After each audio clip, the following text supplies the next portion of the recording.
Does anyone want to give us a little recap of what happened to you guys last time before we jump into it? I think Seto or Sakura should give the the summary. I feel like it's more fitting for Seto, honestly. Even though Sakura did come back to life, I feel like that decision that Seto had to make. Okay. Well, I'm not the type of bard to tell the stories, but if my memory serves me correctly, last time we jumped into the game by essentially Sakura's G-san seeing Sakura's dead body, and it got popped off a pretty interesting conversation where we found out that Sakura's father is some sort of a guardian that might be able to help. So after spending a night with some good tea and well-deserved rest, we finally started going towards the mountain after Oji-san confirmed that we could at least try or attempt to reach the spirit. As we went through the forest, we had a couple of setbacks by either having to deal with the puzzles or having to deal with the dryad. And upon finally reaching the, I guess, the peak of the forest, we ended up in a large graveyard-like, where there was the biggest and the most beautiful cherry blossom tree out there, which ended up being Sakura's dad, apparently. He has the ability to get into the form. And after a lot of discussion and a lot of thinking, the party was offered to bring back Sakura, but not entirely in the way that she was before, which meant to essentially have two sacrifices, and that's to have our newly found friend Kaiya give her body away, and for Seto to renounce his loyalty to the Daichi and become a champion for Sakura and her protector. And after Kaiya honorably offered her body, Seto, after some debility, like some discussion with himself, decided that it was worth it, and he swore the pledge to protect her and be her champion. And Sakura was brought back from the fire that her Oji-san made, and we kind of ended up with just the entire party jumping onto Sakura, hugging Sakura, having a lot of cutesy RP moments. And I think we ended basically still there, if I can recall correctly. Yeah, well, we sort of ended as you guys were heading back that night. But yeah, that pretty much catches us up. And after spending that, well, now we're going to cut back to what happened to Jerry and Z in that same time. So after spending an emotionally taxing night at the Oji-san Toma's house, and when the party woke to begin planning their journey into the Sakura forest to bury their friend, as you made your way there, Z noticed a group of samurai heading towards the crashed ship, and as you guys were going to have a lot to answer for, she asked Jerry to help her out. And in order to let the rest of you get on with the funeral without Daichi's interruption, Z told the guards an approximation of what had happened. The body of Mata, now being carried by Jerry, was more than enough evidence to convince the samurai of her story, and naturally they escorted Z back to General Max so that she could give her report. Meanwhile, Jerry was allowed to leave so that he might bury the woman that was so-called killed in the crash. Z's story was not at all true, of course. Maybe she thought that they wouldn't believe her stories of alien spaceships and giant brain creatures, or maybe she was protecting the Gith who had yet to be discovered. But either way, the Blue Dragon clan seemed to be buying it, and that was enough. So Jerry, grateful to be back in Kaiya, had the opportunity to head back to his forge, knowing that he could cremate Mata there and bury her on the holy mountain. Mount Kaugen was, after all, supposedly formed when the blood of a god dripped from the blade of his own sword, and Jerry's kami would probably like that. So, Outside the entrance to the forge, Jerry finds a section of forest with flowers that remind him of those that he saw in the garden on board Anaki's ship, and there he prepares Motta's final rites and lays her to rest beneath a tall tree, offering her body back to the natural world which gave her life. After completing the ritual somewhere around noon, while the rest of the party is busy solving riddles posed by a fox, Jerry makes his way back inside the forge, his fire elemental still burning happily thanks to the heat of the awakened mountain. And Jerry, what would you like to spend the rest of the day working on? Start with inscribing the runes that I now know of with my smith tools. I'm not sure how long it will take. Just, are you going to be joining us on the maps, or? No, I'm not on the map. I'll try to watch the stream though.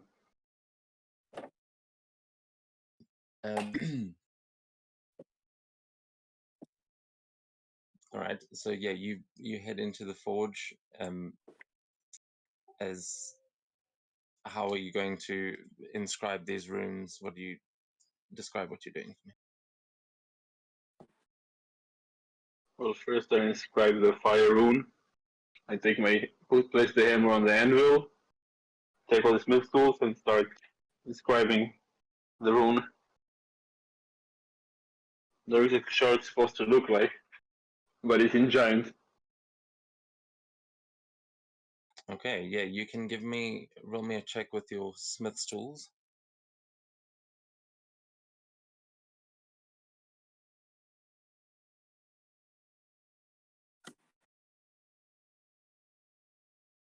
And can you call out your check, please? Because I can't. 33. Right now.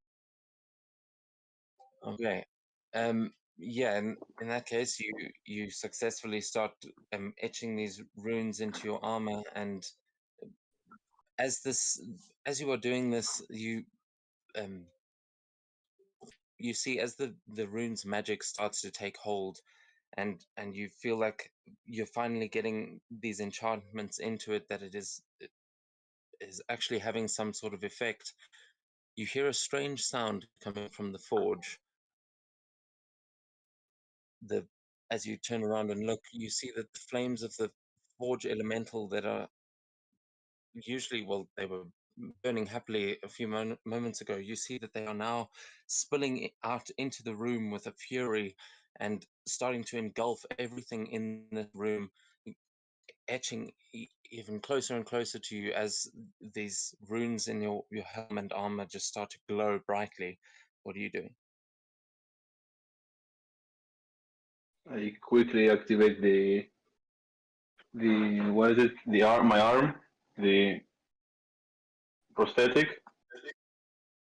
Okay. And as you do that now with the new runes on the armor, you see this ceramic plating just cover your entire body, and now with these little giant runes etched into it as well that have just spread all over this armor. And as that happens, the flames reach you and they engulf this entire room. You see now that the yes, this sort of flaming liquid surrounds you, and you find yourself now standing as the flames clear and what you would imagine to just be ash around you. Oh, have I lagged out? Sorry. No, I heard everything. Sorry, everything lagged there for a moment. But what you're seeing is you are basically standing in some sort of flaming liquid that has created a passage to a burning city far below you, and you are pulled from it and find yourself standing on top of some kind of strange symbol etched and burnt into the ground. As you glance around, you realize that you're standing in a chamber filled with all manner of oni, some small, others gargantuan. You can see a diverse array of red-faced demons staring down at you, and as you turn around, you see a figure sitting among them clad in golden plate armor. He holds a scroll in his hands with the symbol of your god upon it, and this you recognize as Futsunishi himself, as he leans down and says, "Jerry, protector of the small folk, kneel before your god and receive my blessing. You have done well." And at this point, I need everyone else to roll a d20 for me, which will determine which Oni you gain control of for this scene. Oh my. And I'm just surprised that he is an Oni. he is not. Everyone else around Oh, him is yeah, quite okay. definitely. But this guy, well, you can't see his face, but he is clad in full armor. He's fully masked, but he is surrounded by Oni everywhere. Can you move so we'll see on the stream everything? Because it's just the dark square at the moment. The party token. Party, what? Like I'm looking at the Yeah, stream, but we don't see anything. Yeah, okay. There's nothing I can really do about that right Oh, this okay. second. I'm about to give control of the other tokens to everyone else, so then Oh, hopefully no you'll be able problem. to see it. Okay, I'm not seeing. Did your map crash again, Sakura? Is Kate here? Looks like it. She's It's just moving. it's not liking me. Let me just roll on here. It'll say it's for December. Oh, it's not 20. Okay. With a nat 20, yeah, Kate, you are going to have to be on the maps for this one because I don't have a external character sheet. Okay. So please try and load it up, but it should. Yeah, it's Yeah. it is busy loading. About to fight Jerry. So, all right. So with a nat 20, Kate, you are going to get control of. Let me just let's see here. Okay, so wait, what is the order that it went in? From highest to lowest, it was Sakura, June, Seto, then Astraea, right?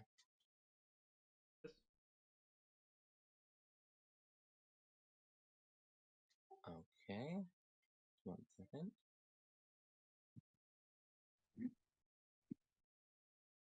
Someone, please, someone skip the music.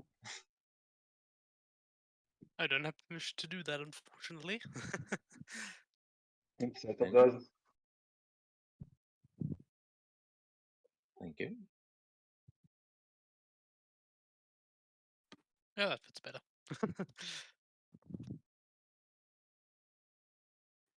Okay, so Kate, you are gonna get control of. Do you want? Well, you will get first pick basically. Do you want the Oni of Spite or the Oni of Blood? That's a good question. Um,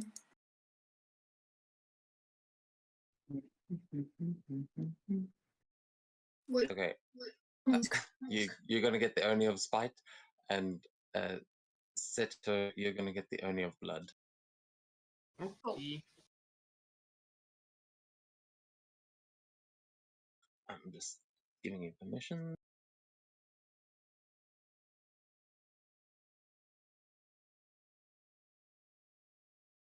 Oh, right, no one can see anything. Holy shit. Okay, and then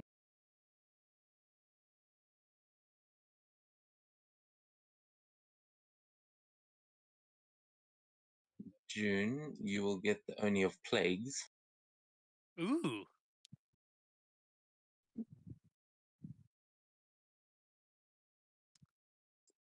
And Astraea, you will get the Oni of Skulls.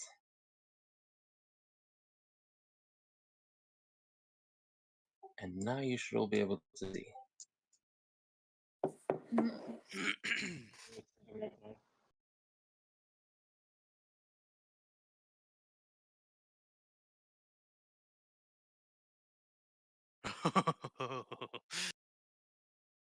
Ooh, very nice. Okay, so Astraea, we're going to rely on some nice camera work from you here, so to show Jerry what's going on here. Yeah, I see everything. Okay, so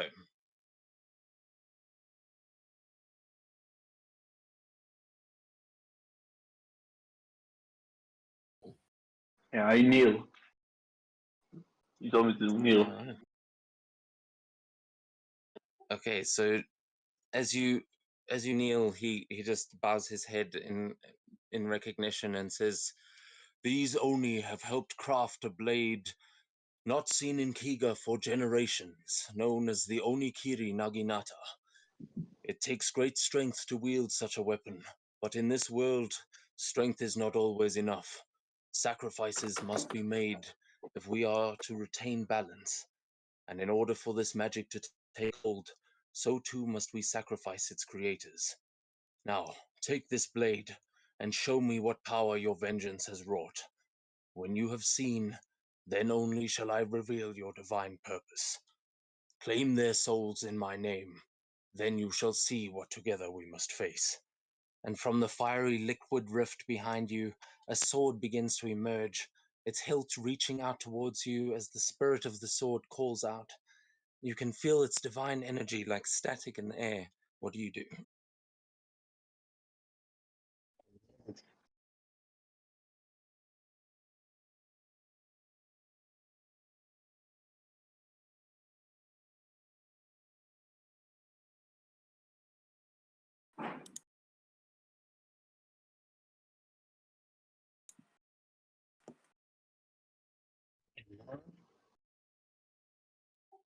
Sorry, did I miss your answer there, Jerry? What do you Yeah, I do? said that I grabbed it. Okay, yeah, I didn't hear that. Yeah, Right, so you step over to the flames, and as you take a hold of this sword, you can add to your character sheet. This I've put it on D&D Beyond, so you'll be able to use it from there. yeah. But as you grab hold of the sword, there is a burst of light as radiant energy arcs from your hands and fills this chamber with light. And with that, several Oni begin climbing their way down towards you. I'm going to ask everybody to roll for initiative. What do I have to add to the Jedi Beyond? It is called the Onikiri Naginata. Yeah, I If see you it. just search for a Naginata, it should be one of the homebrew ones there.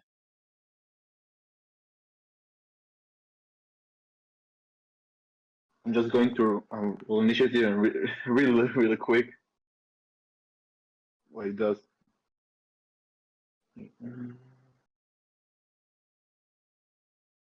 Nice.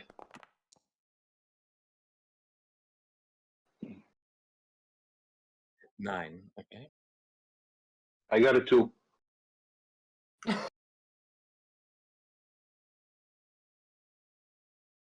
And at this point, it will automatically attune as you are grabbing hold of it, but it is going to knock out. You will have to choose which attunement slot it takes up. Well then, that one goes the hammer.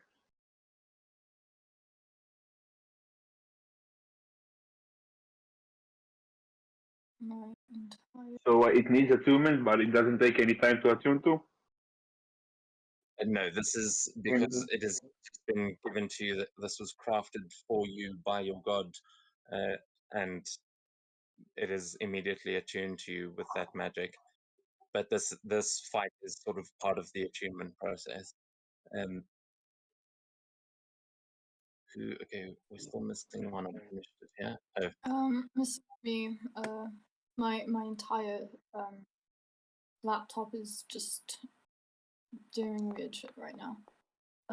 Let me roll.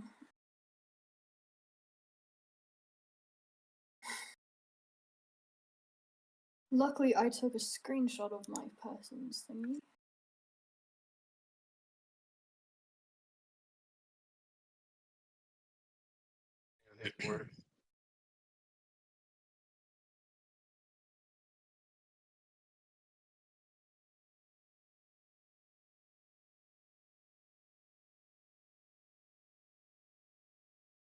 Okay, yeah.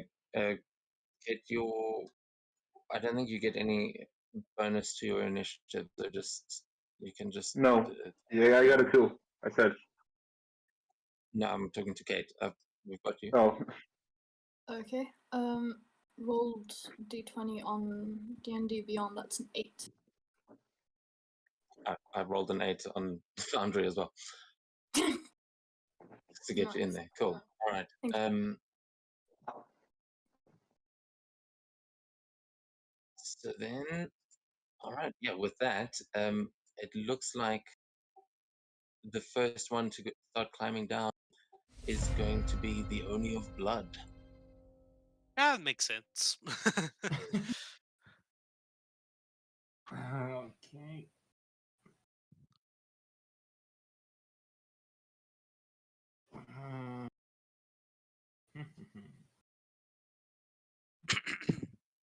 You know what? Why not?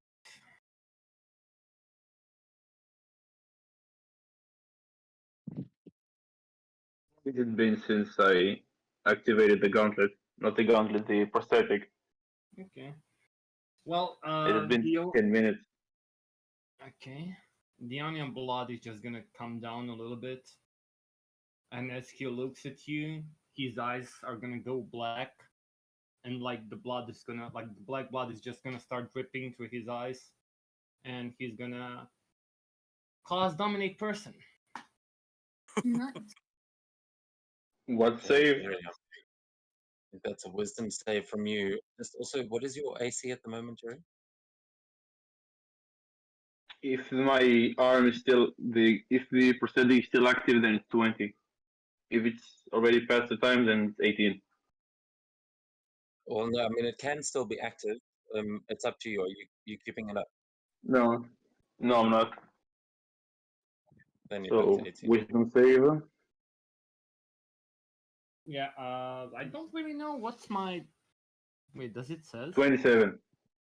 What the? Okay, I'm pretty sure that saves. Yeah. Is that an action though? Yes. The Okay. casting a spell does count as your action. Well, that's gonna be all that Onion Blood is gonna do. Except roar as he didn't succeed in his plan.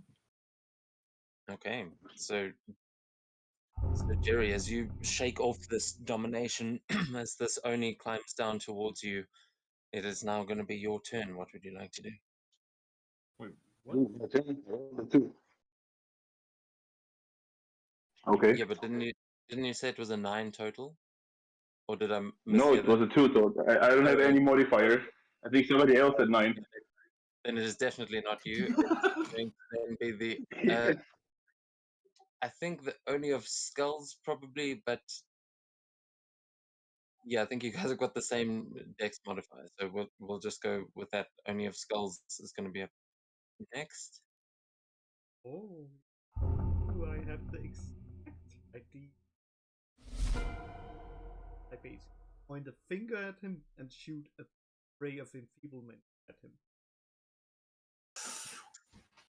Okay. Is it a save or just to hit? If this hits, it's gonna be disgusting. If. The key word there is if. My AC is not that high. Yeah, but this is trying to sap the strength from you. So yeah, a ranged spell attack. 19, and I think quickly, isn't that? Yeah, 19 hits. Yeah. Yeah.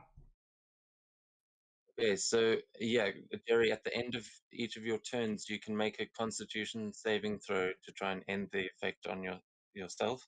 But right now, What's the effect? you will deal only half damage with weapon attacks that use strength until the spell ends. So you see this Okay. only point down, and as it casts the spell towards you, you just feel it drawing the power from your gloves and just sapping the strength from you, as one is trying to get into your mind and this one is trying to steal the power of your body. Is that all you're going to do, Oni of Skulls? When I see that it works, basically just clapping and saying, "Kneel, mortal. Your Okay. end is you." And that's how All right, nice. Then that is going to take us on to the Oni of Spite. Hmm.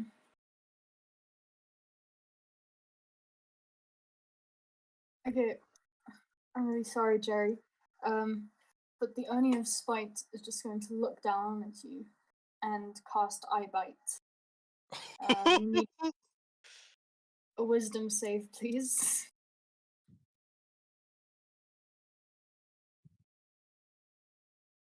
21. I Nice. know that passes. Yeah, you. Yeah, for some reason, every time I roll,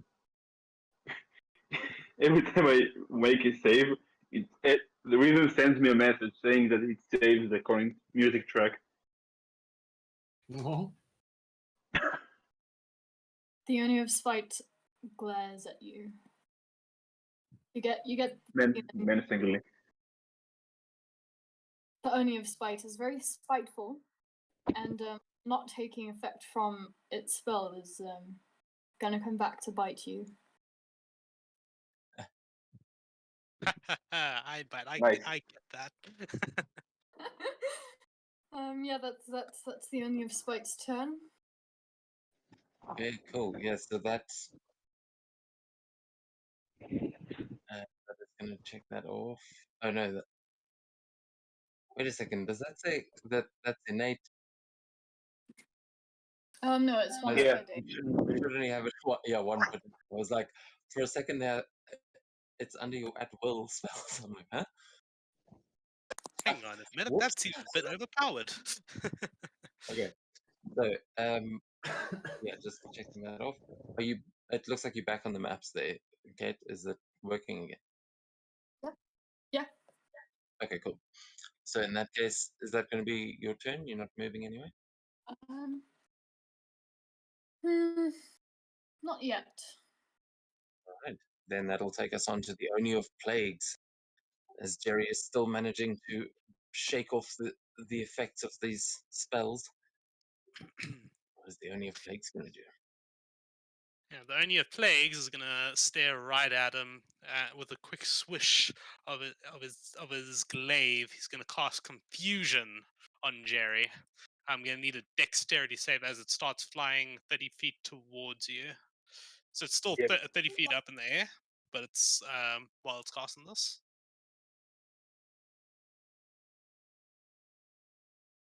Yeah, no, my map decided it was too good to be Oh. true.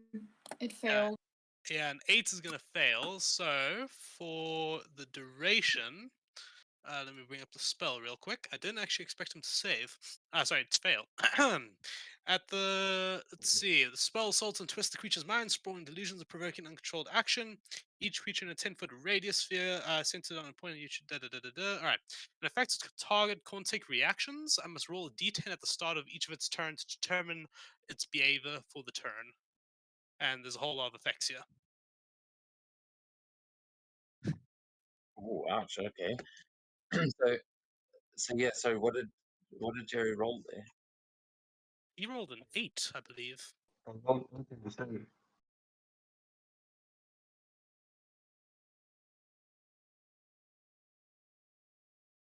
Do I roll anything else? Looks like you rolled an. Oh wait, you rolled a No. dexterity save. But Yeah, you said dexterity save. no, I said wisdom save. Oh, so you said dex. Yeah. You Okay. can Well, actually say what's your Dex. wisdom modifier? Because you rolled a 5. What is your wisdom modifier? Plus 10, 15. That's 10. So that'll bring it to 15. The DC is 16, so that fails. But doesn't Jerry still? Don't you get your aura? Doesn't that give you like a +3? I think it's with the plus 3. Yeah, it's Are you with the sure? plus 3. Oh, okay. Yeah. In that case, that'll be a fail. So D10 at the start of your turns to determine your behavior, but and then is there a all right? Yeah, don't you just want to actually cast it with your character so that it pops up in the Oh, chat yeah, there, sure. and we can just refer back to it? Yeah, I can do that. Confusion. Cast spell. Yeah, I've actually went to a lot of trouble setting these things up, so you can actually just use all of those features. They should all work for your Oni. Okay, cool. I'm trying to find confused.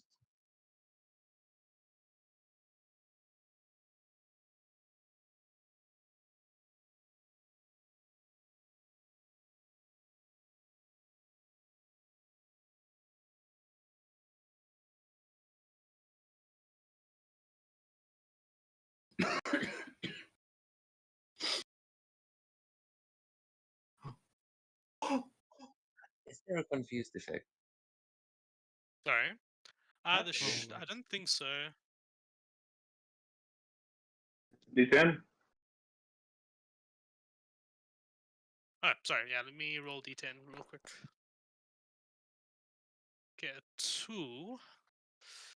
The creature doesn't move or take actions this turn, Oh Let's no! use my turn. but you do get to redo the wisdom save at the end of your turn. And the Constitution save from the Ray of Enfeeblement. Yeah, all right, more safe.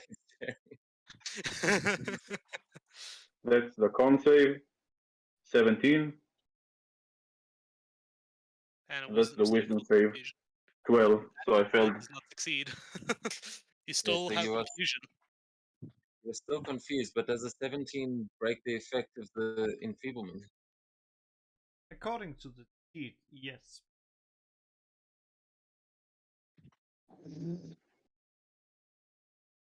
Yeah, then all right. So you manage to. You're still confused, but you start fighting back against the Oni's magic, and you start to feel your strength become restored. But that unfortunately is going to take your whole turn as you just like are trying to regain your senses, and it's going to take us again to the top of the round with the Oni of Blood, unless there's anything you wanted to say there, Jerry. I'll allow speech as a free action. I don't think you can do much else. No, I'm not saying anything. Right, then Oni of Blood, you're up next. He's just gonna look at you, and he's gonna like yell at you.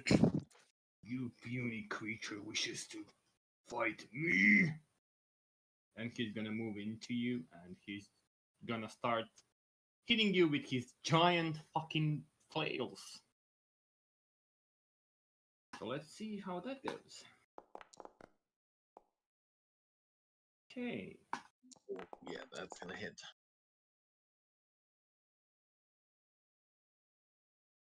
Okay, so that is the first attack. Okay. So Jerry, you took 16 damage there from the first swing. I think that is already halved.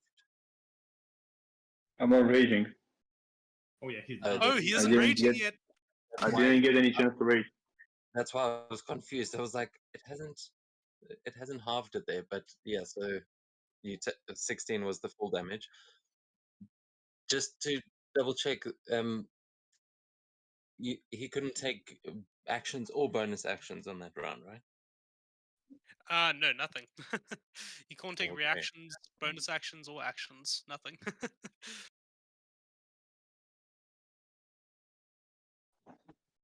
However, if we are being correctly, because I moved 20 feet, he has to move into random direction. Full his No, movement. if I roll, I have to move. Oh, that's a 2. It depends what I roll Yeah. from the confusion. Oh Yeah, shit. Yep, There's a never 2 mind. level one. Oh god damn it. Imagine he runs off into the lava.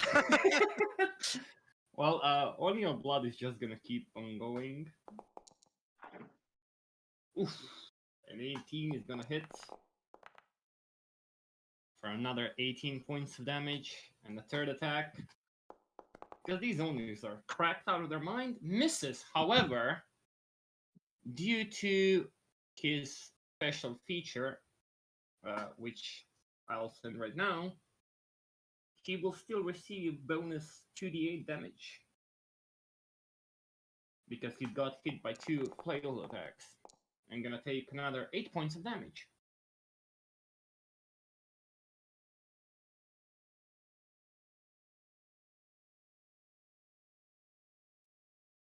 Oh no. Okay. And Oni is satisfied because the blood is finally going.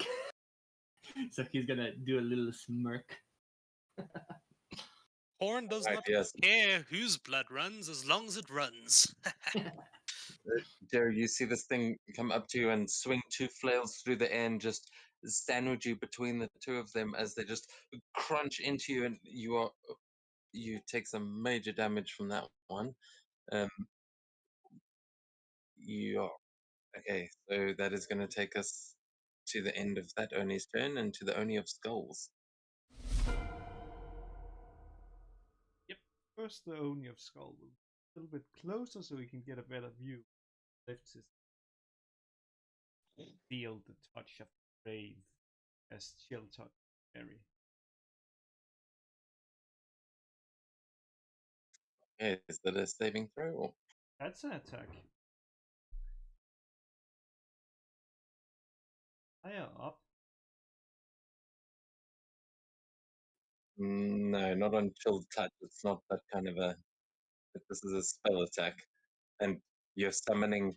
So basically, this would be a giant skeletal hand reaching out of the rift and grabbing a hold of Jerry there and just trying to sink into him. You're also blocked by a giant Oni. You can just sort of get this in as it's swinging its flails around.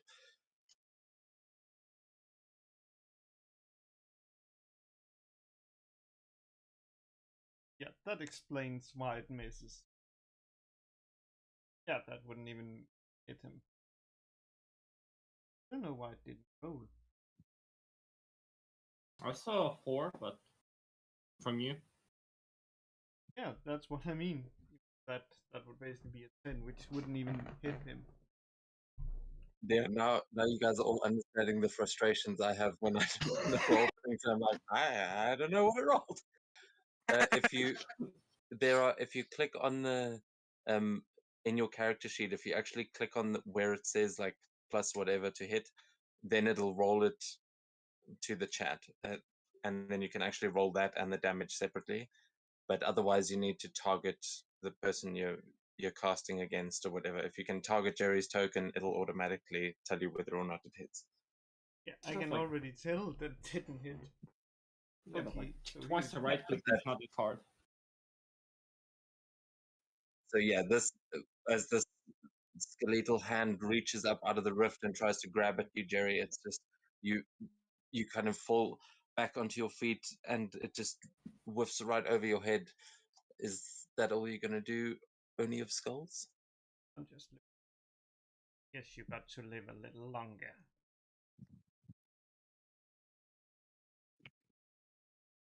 Okay, Oni of Spite, you're Okay, so once again, my map has failed, but I'm staying on it because need it for the character sheet. Am I able to reach Jerry?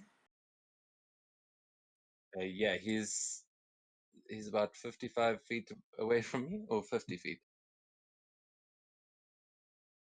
Okay, then not quite. I will turn invisible and I will fly down 30 feet towards him. Well, that needs to be able to see on the stream is the one that's going to disappear. Okay, cool. You turn invisible and fly down 30 feet. So you fly down to the bottom of the little cliffside that you were standing on. Awesome. And yeah, you are no longer that's visible. All right, cool. Then that is going to take us on to the Oni of Plagues. Right. So, if I were to fly above the lava, I have a reach of 10 feet with my glaive. Would I be able to basically float above the lava and just make attacks from behind, getting advantage with flanking?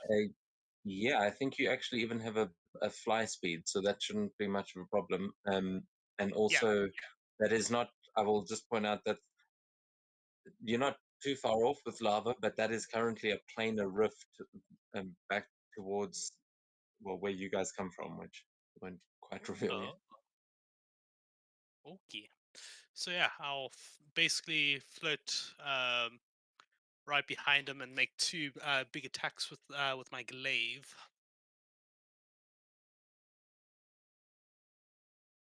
Okay, yeah, go for it. And I did not attack with advantage. So the normal one, this one's gonna just be. Wait, I should probably target him. Yeah, I that's did see usually that the Okay. was a smartest thing. 4 on that first roll, though. I don't know Okay, that yeah, that first one would hit. it is at advantage, so I'll just quickly make another attack.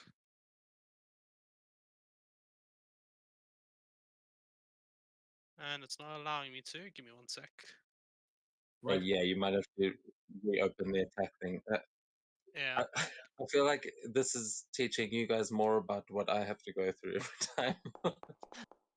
Okay, Only so simple. that misses. All right. And this will be the last attack. Now I'll actually roll with advantage on this one. Another Wow. A 4 and a 7. All right. Well, I unsuccessfully unsuccessfully hit Jerry, and I do nothing. All right. Yeah, so Jerry, as this other Oni just flies up above the flames behind you, and you've just sort of seen this skeleton hand go over your head, been smashed by these two maces and well, these two flails, and then this glaive comes slashing in at you, and you manage to just deflect it at the very last second, just parrying these blows. But that is going to take us on to your turn, I think, if that's the end of yours, only of plagues. Yes, but Jerry doesn't do anything on his turn because I rolled a 3 on the d10. Yeah, but it says that affected target must roll a d10 and not you. Just saying. Oh, fair enough. Yeah, but there is also, is there any effect that when you do damage to it or anything like that? Or if it takes Not damage? not from the sounds of it, no. Okay, cool. Yeah, just I know that's the thing with some charm effects, but Jerry, it's going to be your turn. What does the 3 mean? So the 3 means the creature doesn't move or take actions this turn, but apparently the person that is affected by it has to roll a d10, not me. Yeah. Okay, so Jerry, you can roll a d10. Wasn't that a 2 though? That's what happened last time. Yeah, but they have to re-roll it at the beginning of each turn. Okay, a 6 I think is the same effect. Yep, the creature doesn't move or take actions this turn again.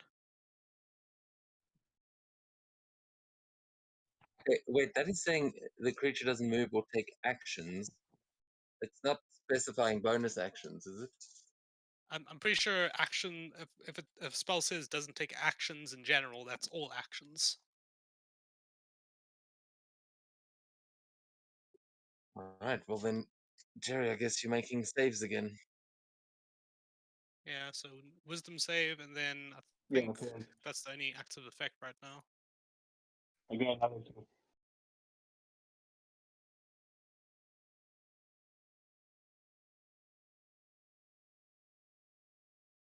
Did you hear me? Hello? Yeah, Yeah. sorry, we couldn't hear you before. What we? I got Oh, a 12. I failed again.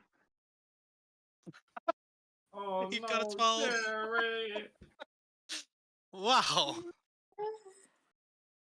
No. The confusion continues.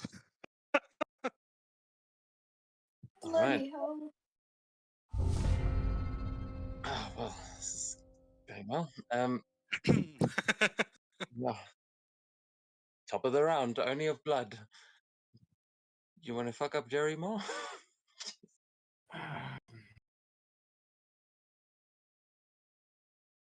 actually, fuck that.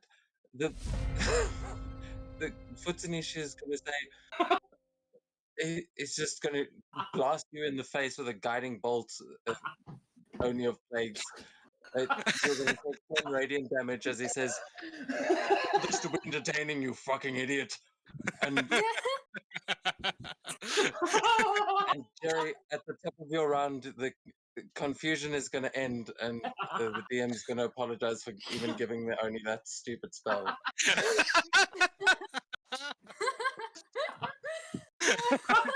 Hey, you're the one that gave it to me. I'm gonna use it. Yeah, no, I honestly didn't read what the confusion spell did before I gave it to you. Yeah, when I saw confusion there, I was like, ooh. Very This nice. is hilarious. Is that the one that had? That's like, which one of you has the really high level spells? I think it is. I have a level 6 spell. Yeah, confusion is a level, I think level 5 spell, level 4 spell.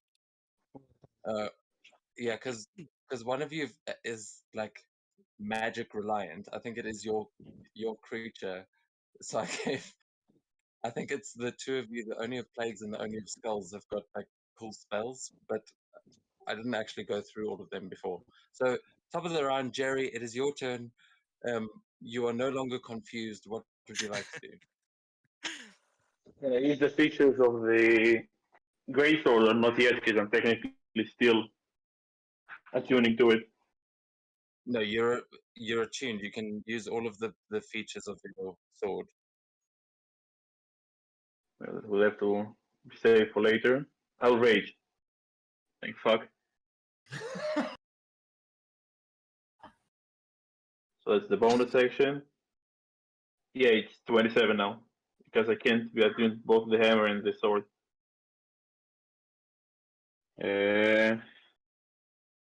I'll just look at the Blood Oni.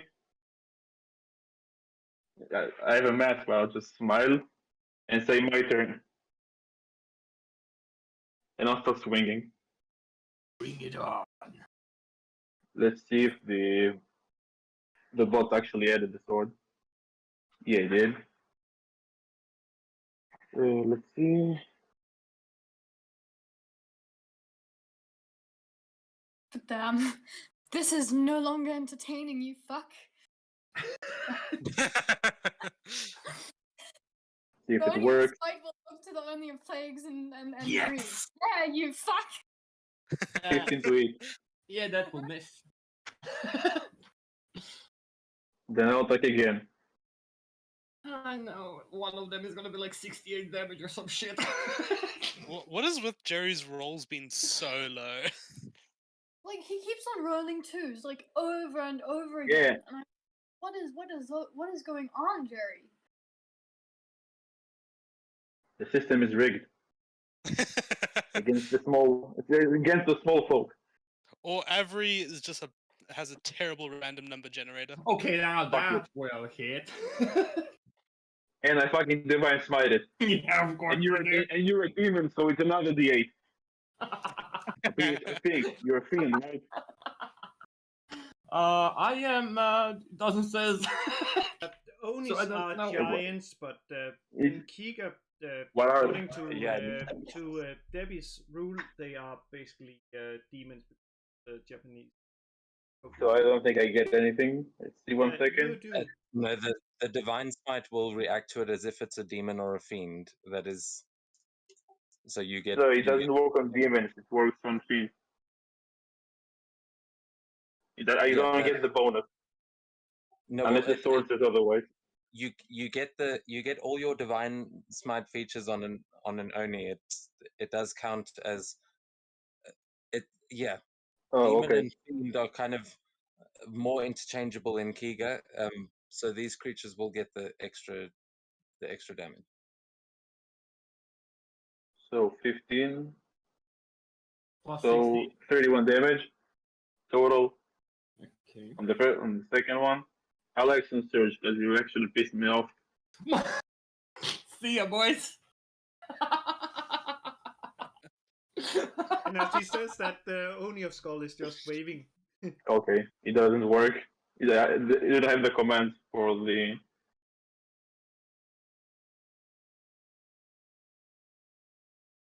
Oh yeah, that will hit. Think fuck. 19, another 48. Sure. No, you started it, not me. So that's So that's 40. 45, right? No, 40. 21 plus 19. Oh, sorry. Yeah, you're correct. I was looking at the hits. And the last. Wait, how many spell slots do I have?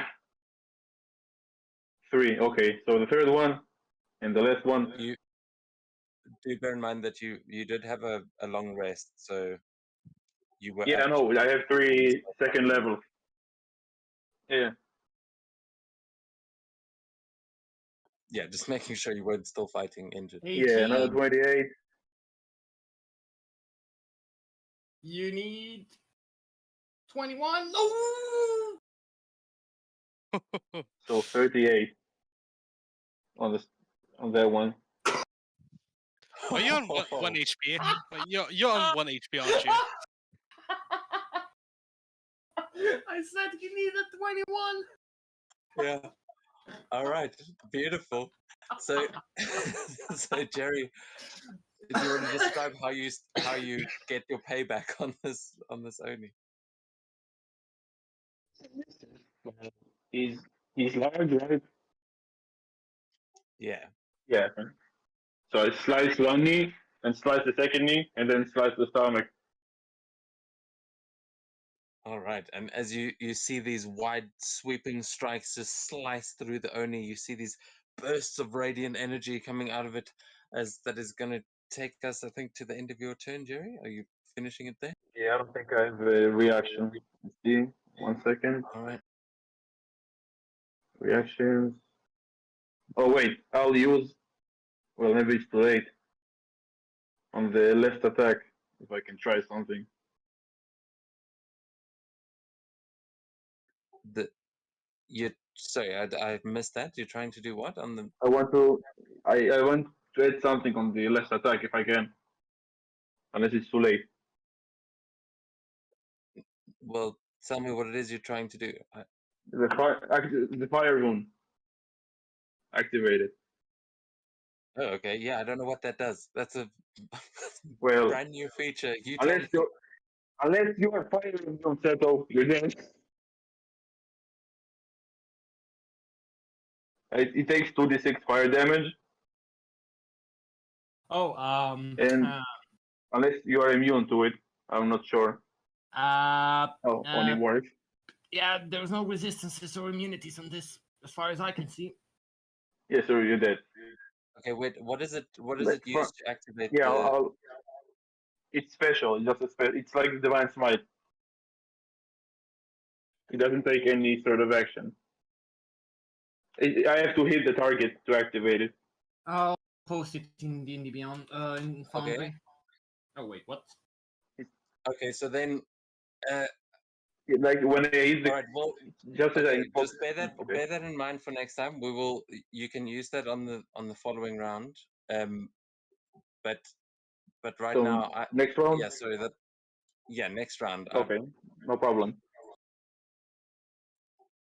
Because Yeah, yeah. so So that's my turn. you've already described the attack. So you go through Yeah. these slices, and then you just see the only kind of looking back up at you. That is going to take us to its turn at the top of the round. But it is, yeah, you see that you have nearly slain it there. That extra damage probably would have done it, but we will have to see.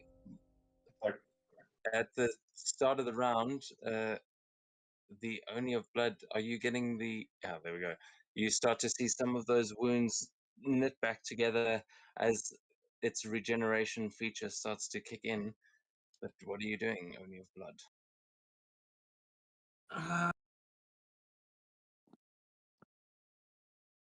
Seeing as this small freaking bitch. Mouse. Yeah,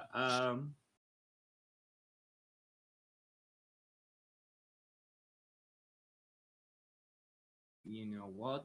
Oni of Blood is gonna try to he's gonna slam both of his gongs together, and he's gonna activate his special ability, which is a war gong, and each creature within 30 feet of it must succeed on a DC 18 Wisdom saving throw. Okay, and The Jerry, other only you would have ordinarily had advantage on this, so actually, and because it's within 5 feet, you'll have disadvantage, so it cancels out and it'll just be a normal roll. what do I have to roll? A wisdom save. A con save, a wisdom, for more than 2 if it's possible.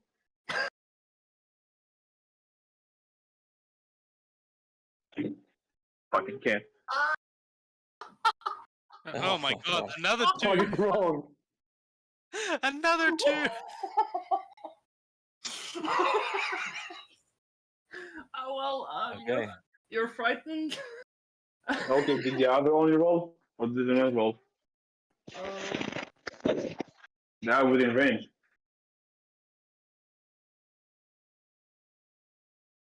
Unless they're not supposed to roll. I think it says each creature, so I think everybody should roll. And even within range. Yeah. Yeah, I think I'm within range. Go ahead and roll then. Everybody is in I range. can be the only one who gets fucked up by it. Yeah, Yeah, actually, everybody everyone is in range. Oh, okay. I'm fine. What is it? Wisdom save?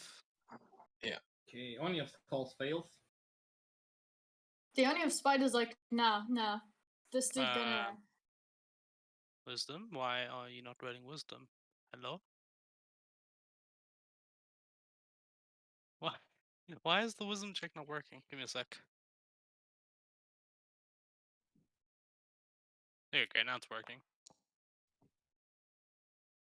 Oh, okay, so the Oni of Skulls and the Oni of Plagues, I think, both fail as well. Yep. And the Oni of Spite made it, though. But so there are 3 of you currently frightened. Yep.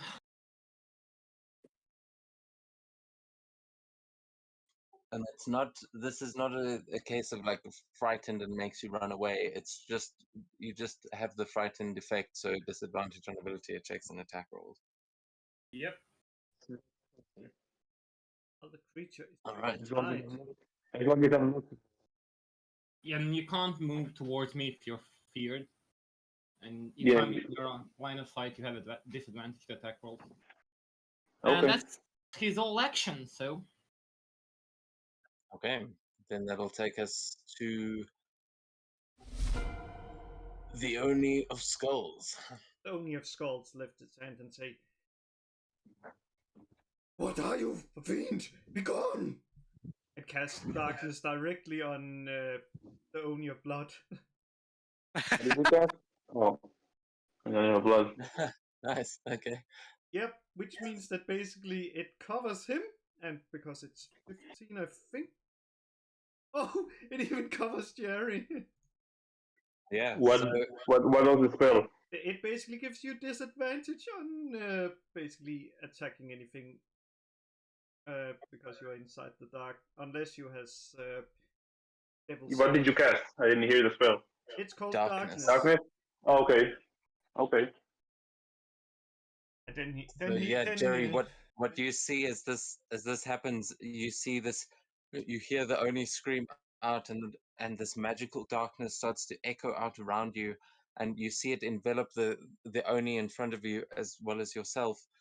But you see these flashes of light as the radiant energy from your sword just keeps arcing onto the ground around you, and every now and then is illuminating slightly even through the magical darkness, the Oni in front of you, and just giving these little brief moments of vision. But the Oni of Skulls, what are you I doing? don't see anything else. Like only the Oni next to me. And then it's like, Yeah. phew, it's gone. Oh, just sits and is relieved. Moves a little bit of way in case it basically turns the source of it. Okay, nice. So essentially, no one else will now have. You won't have line of sight on the only that you're afraid of if you have feared, but you also can't see Jerry right now. You just see the same sort of swirling black mass there of darkness, but only of spite. What do you want to do? Only of spite is invisible. So before moving, it says, "What the fuck are you doing, you bumbling idiot?" To the Oni of Skulls. And is going to go and try to attack Jerry. Still invisible. I don't know if that would give advantage, which would be cancelled out by disadvantage because of Attacking darkness. as invisible, your advantage, like greater invisibility, powerful. Ooh.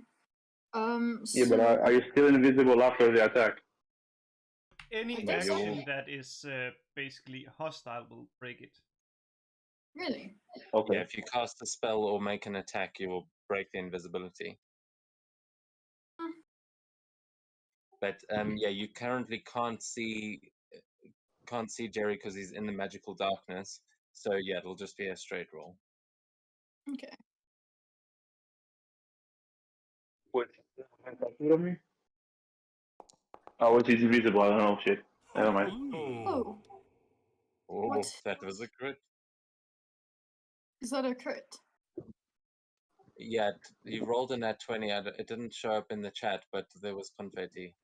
So Ooh. Okay. And because I have spiteful, would that also damage the 1d10 damage? no, because I don't think you've been damaged by Jerry yet. No. So Ooh. Okay, so then that would not apply. yeah, not quite yet, but yeah, you do manage to get a critical hit in, so your damage, you can roll an extra d10 there. Okay. I think it's actually 2d10 plus 4. Yeah. 2d10 plus 4, because I'm in my normal one, so would that be 4d10 in that case? Oh yeah, do double check that you guys that it's rolling the right formulas when you make the attacks. I could have messed some things up. So yes, You only 28 double, damage. so that, Oh no, it's 24 damage. okay, and that's my first attack, and I Is think it that would, held or not? Yeah, that's at half it will be 12. Okay.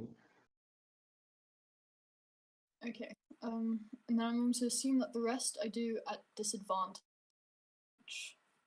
because I am now, If they're within 5 feet of me, won't they see like the flashes of light? Unless she is it, of course. Yeah, no, it's You not. said this It's not like really enough for anyone to get much sight. It's more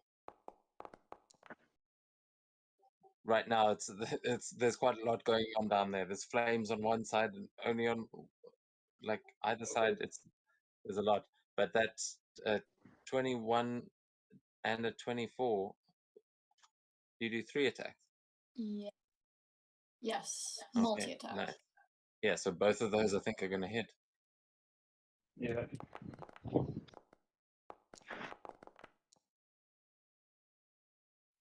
Okay, another 12 damage because it's halved. Okay. Is both attacks 12 or the first one, like the second No, one? for both of them, it was 24 total. So Okay, 12. oh wait, Um, actually, I said that both of those hit, but actually it was supposed to be a disadvantage. So We only roll one of those like attacks. roll 2 more times. Yeah, so just roll 2 more attack rolls, and then we'll see if the 16. Oh, I don't think so. Okay, so actually, Jerry, you only take 4 on that one. Okay. So you heal the 12 back and just make it 4. I did. Cool. And then Yeah, because with disadvantage, you would have hit once and missed once there. Yeah, yeah. All right, Um, yeah. So you just yeah, start stabbing with the glaive into this darkness, and knowing where all the other Oni are aiming, you just start slashing, and you feel like you managed to hit a couple of times, but it's hard to get a good hit in. Is that the end of your turn, Oni of Spite? Yes, it is. I don't see the Oni at all, right? Because of the darkness. I mean, you Just feel making its sure. glaive smash into you. It's you realize that there's another one next to you, but you can't tell which Oni is attacking at this point. Just Let's see small the little speech. flashes of light giving a hint every now and then. But it is going to be the Oni of Plagues, who is currently hovering above the fiery plane a portal. What are you going to do? Right. So Jerry's in the darkness, right? Yeah, Jerry Yep. and the Oni of Blood are in the darkness, and the Oni of Spite has just come in and started stabbing into it. Sort of half of its body might be in the darkness as well. Yeah. So I would have advantage because I'm flanking, and then disadvantage, so that just cancels out. So it will be just a normal roll. The only player will say, "Where did you let it go, little mouse?" and strike to the last place he saw Jerry. Make one attack. That's a miss. Okay. Second attack.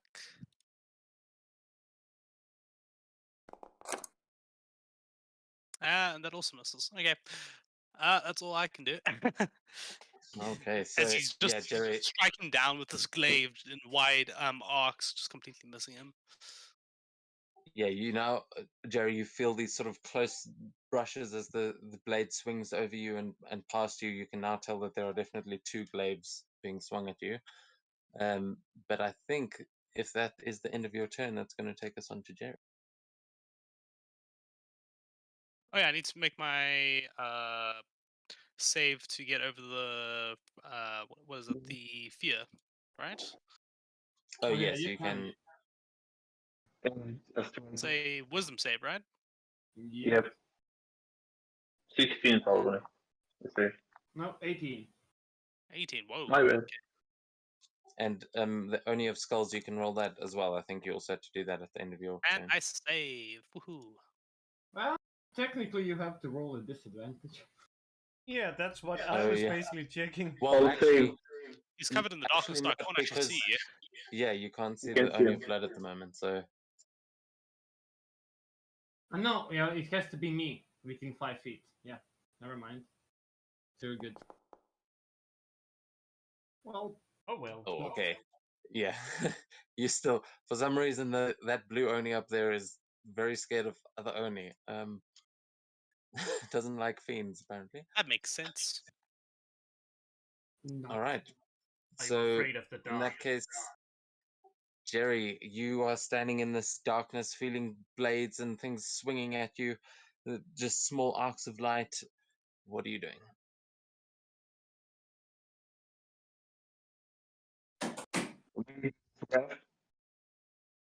Until the end of my next turn, all of my attack gets a bonus of 2d8 radiant damage. And let's see, each fiend within 10 feet of me must make a DC 17 dex save or take 2d8 radiant damage. But I don't know if I have to attack first and then they have to save, or Is it the fire I don't rule? exactly get the wording. I'll send it here on Discord, but Are we fiends? you are all fiends. Yes. Yes, it is. It's I send it here. things.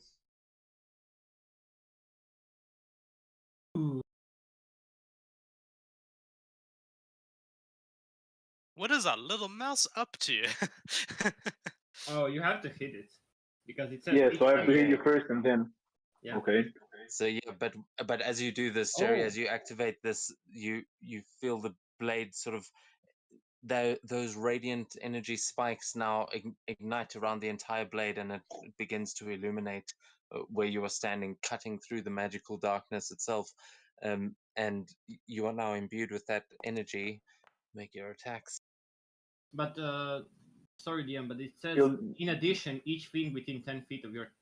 Oh, never mind. I'm retarded. Yeah, When you that's hit, why I asked so if when it's you after hit, the it's going attack. to Yeah. explode into this radiant crackling energy bolts that it's like your divine smite now will send lightning out against other fiends around it. I'm dumb. Sorry. Do I make now? I can see him, so disadvantage on the attack. I can see Seto. The only of blood Well, it's because it's going to be pierced. disadvantage either way because you're either afraid of him or you're in darkness. So Oh, yeah, I it's thought the gonna be blade cancel it. disadvantage. Okay, cool. Oh, Let's see Dev, if I remember the command. I forgot to add the 10 HP regeneration from the previous turn. See if it Okay. works. I'll quickly add that. And I critically fail. It's Ooh. not one. What the fuck are your rolls, man? 1 and a 4? What is going on? Yeah, the It's 4 would probably Avery. hit Avery you, is but cursed. Nani the fuck? Yeah, so you swing out, but you don't manage to get a connection on that first swing. come on. 17. I don't know if it hit. That'll hit. Who are you? Yeah. Seto You is swinging the at one the- like Yeah, the blood. yeah, it barely hits. It's my AC. Yeah. So I don't know how much HP you've got. The 17 kill you? 17. Yeah. Yeah, it does. And 8 more radiant damage. So 25 damage total. So yeah, Jerry, as you hit that one, you will activate that Radiant Wrath, and there will be this burst of divine energy that is going to arc out to the other two of you there. I need both of you to make Yep. dex saving throws. Oh, okay. DC 17. Okay, yeah. So the Oni of Spite fails. You will I will also take fail. the extra 2d8 as does the Oni of Yeah, I Plagues. rolled. The 8 damage. 8 radiant. Yeah. Okay, nice. Cool. So yeah, as you, Jerry, as you do this, as you slice into this Oni, you see this burst of radiant energy crackle out and arc towards the other two Oni, but you also see the final wound of this, the Oni that you have just slain. You see light burst out from it, and the creature just lets out this awful scream as its body starts to reform and change shape as you see the corpse fall to the floor, and it is not the corpse of an Oni, but the corpse of a Crab Clan samurai that has seemingly, you now see its very spirit actually start to lift and rise from its body, turning into this golden bluish light as it just bows towards you and gives thanks before drifting away from the body in front of you. And it's as if you've set the spirit free from being trapped within this Oni. It's hard to tell in the midst of battle what has just happened, but yeah, you have killed one of the Oni. One more thing now. I'm in the middle of the darkness, right? Like all the darkness fell. You're actually at the edge. Let me just check the stream real quick. If this here, you can see here, I currently has. What edge am I on? You are. This is basically like the edge of it, so the portal is basically like an exit technically. So The portal is the exit. Well, yeah, if you ran to your right, you'd probably leave it quite soon if you went under the Oni's legs. But behind you, No, there I is want to go. there I is want to go light coming further from in the. I want to go further in the darkness. Okay, yeah. Then if you moved over to your sort of left, back to it towards the Oni that you just attacked, you'd probably be in the dead center, I think. And I'm Or going if you to just do it. moved up. I'm going to use my reaction. To use how the fuck is it called now? Nimble. I'm using nimble. They have disadvantage. Oh well, they have disadvantage. Never mind. I'm just walking away. Okay, how far are you going? Like 10 feet in a direction. Okay, If I'm and you're seeing trying to the edge of, stay. yeah, You're trying to stay yeah, within the trying to stay darkness. like hidden. Yeah, within the darkness. Okay, so Astraea, where does it end up there on that side? Let me see. It would I'm not end sure where. about the stairs, I think, around that line. Okay, yeah. So Basically, then if you see you'll be the- able to make your way back into the middle of the symbol there, where it is at its darkest point. Yeah, basically imagine the circle as like the darkness. With this edge also covered. Yeah. Do we get opportunity attacks or no? Yeah, I don't really think so. A mouse Oh. just you saw this flash of energy, got blasted by it, and then there's just magical darkness in front of you. I don't think. There is one thing I can you tell said that to see if there is they one don't see me. problem because you said that the weapon illuminates it. Feel him. Yeah, That's of you saw that happen as the Oni was killed. Okay, fine. You can have you can take your reaction to make an opportunity attack with disadvantage. Cool. Mm. Okay, it's not allowing me to roll because he's 15 feet away now.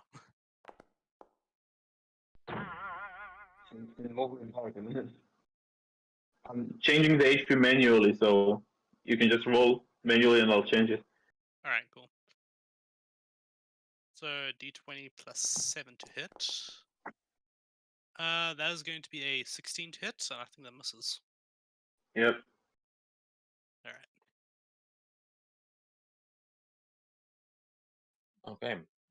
So then, yeah, Jerry, What you about managed to Sakura? run out into the darkness. What are you doing?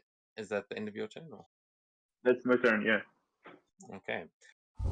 That'll take Yeah. us then to the top of the round, and the Oni of Blood is dead. So the Oni of Skulls. Oh no. are up. ooh, to do to use. Get rid of the fucking darkness. Yeah, get rid of fucking darkness. I don't know. He's like I have no idea he's dead. Oh. No, Or actually, wouldn't would I you know- know that he died, the creature? Well, no, you were afraid of the war gong that he let off. He let off that sound that you know that inside that darkness is where it came from. But unless you saw the massive flash of divine energy and you saw a soul rise up, so you could probably assume that he's been killed. But yeah, I'll say you'd be able to figure it out. But right now, you're not 100% sure. You can give me an insight check if you want. I don't even think it has it. An insight or a perception, either or.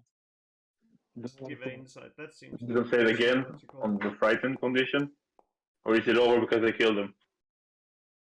Yeah, this is what the insight is for, because they were afraid of the gong that went off, but now you realize that the creature is dead. You are no longer frightened, but you do know that the thing you should be afraid of was probably not your fellow Oni. I'm like, stop concentrating on it, and it's like, it comes to everyone, little one. Either only freaking casts that.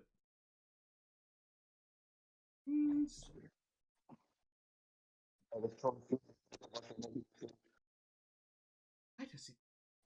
You technically don't see anyone, so One you say in the dark. You can see me. Yeah, I basically was like, I knew that it was basically inside the darkness. That's where I'm casting it. Basically, like here. It doesn't really matter since it would hit anybody because that's 16. Yeah. So I think that even would hit you as well, wouldn't it? Yes. That's why I wonder why it asked me Okay. for Mad love, Astraea. What the What's fuck? the D? check? Okay, this is weird. Why does it say I need to X? Can't save.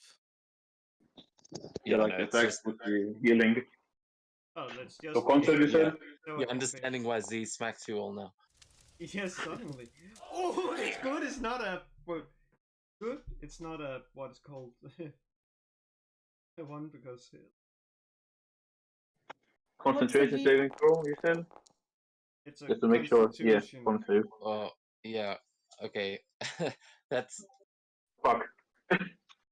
all right. So you took 24 damage from that, then, Jerry. So it's Though 12 for me? Or is it health I'm not already? actually sure. Yeah, That- Astraea, you're gonna have to roll the damage separately there. The damage is 14. Well, 24. And since Jerry he is raging, and it would be 12 for him. For those that fail, it would be 4. While for the succeed, it's halved. What is the DC? 16. Basically, the only of spite just miss it by 1. Okay. Does it have any other effects or just the damage? It does. It just basically just that. Yeah, no, it's It doesn't you just really see have this. anything. You see the darkness around you ripple out with this negative energy, and it is just necrotic energy that is being sort of blasted out, and all of you are in the radius of this as the Oni of Skulls basically drops a bomb in the middle of the room.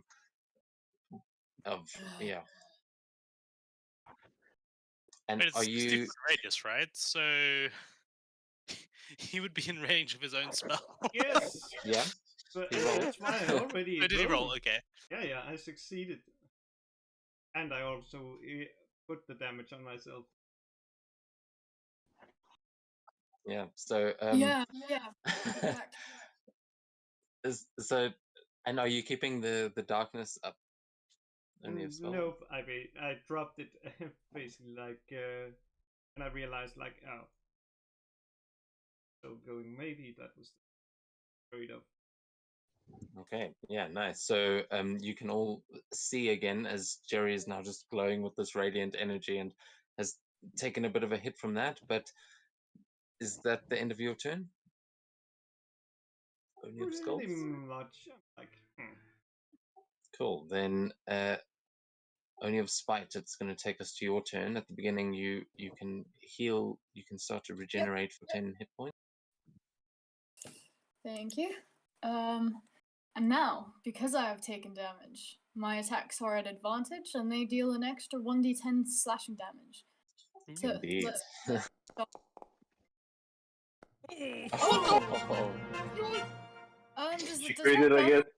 my 1d10 as well? Yeah, that all the damage dice get doubled. Okay, Oh. so then Oh yeah, he's still within 10 feet. How about that? so 2d10. Okay, 28, 32. 16. Yeah. Okay, so that's my first attack. Oh, that was nearly an 18. And that's 17. Ooh, and the second one is going to hit as well. Okay, let's do the damage. Okay, that will 16 half to 8. Yeah. And last one. Ooh. Hey, that actually Yeah, Oh. 7.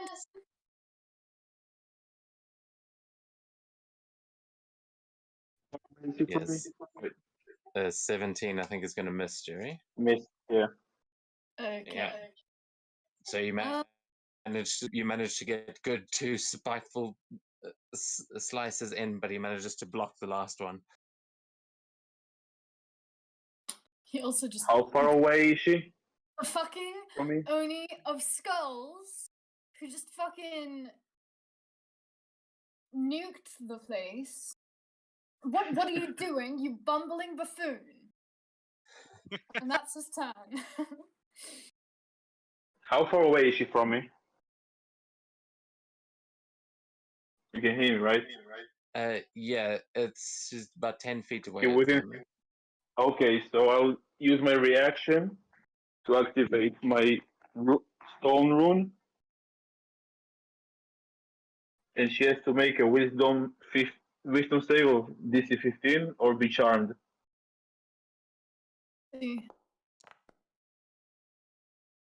21. Yeah, so nothing happens. Sorry, Jerry. The rolls are in Why? our favor Sorry, today. I'm rushing towards you now. You're next. You're next. Me. Yeah, you hit me less. That's the rule. All right, so My turn Oni is now. not the only one who's spiteful. I think, is that your turn, Oni of Spite? Can do anything else. No, that's it. Cool. Is the circle of death still active? Or is it just one-time thing? That's actually what I'm trying to find out. It doesn't say it continues, so I'm pretty sure it's only a new. Absolutely. Yeah, Okay. no, it's just a one area of effect of damage spell. Got it. But yes, that is going to take us on to the Oni of Plagues, who also regenerates a little bit. Yeah. Yeah, the Oni of Plagues is going to rise up 30 feet into the air as a green, putrid green ray comes out of its third arm, or third hand, I should rather say, and sends it directly towards Jerry as it uses its ray of sickness. I don't think it's a roll. No, it's a Constitution saving throw for Oh, Jerry. okay. Can't say. Oh no, actually, it is a roll. So it is make a ranged spell attack against the Oh target, yeah. Okay. and then so actually you And then miss if it with hits, I that have to one. roll. He No, you he don't. misses. You don't have to roll anything there, Jerry. He rolled a 15, so so you managed to actually just block this strike, or block this green energy, and just you see it deflect and cut into two as it burns away the ground around you, but your blade can withstand it. Anything else that Oni of Plagues is going to do here? Nope. That's all I can do. All right, then Jerry, it is going to take us to your turn. Okay. My bonus action will be Giant Smite. As I grow to the size of large, just look at the Oni of, what was it, skulls? And just start to fight someone your own size, and I just charge at her. If you look at That- that, you look wait, the that- wrong way. That is spite, as I recall. She's Spite or Skull? Your Skull, Astraea? No, she's that's Sakurai's Spite Spite. done that. Yes, I'm rushing at the Spite one. Okay, cool. Yeah, go for it. So normal attacks now. Yeah, the disadvantage is over. You've got And normal I attacks. still have the 2d6 radiant. It's until the end of this turn. Oh, okay, nice. It's until the end of the next turn when I activate it, so it's like for 2 turns. Yeah, you're still glowing with that radiant energy, it crackling everywhere as you now grow larger and rush towards the Oni. Let's see if I remember the extra commands. D 1d6, then D 2d8. Did it work? So it's 26 hits, I guess. Oh yeah, that'll hit. And it's 33 damage. Yeah, fuck it. Now I use the fire rune. So as I attack you, see like fiery shackles come out of my weapon. so that's an extra 2d6 fire damage, and you have to make a strength saving throw. Okay. It's Ooh, also that is 15. gonna be a the- fail. the save. So now you're restrained. Okay. You can make the save, I think, at the end of your turn. Let's see exactly.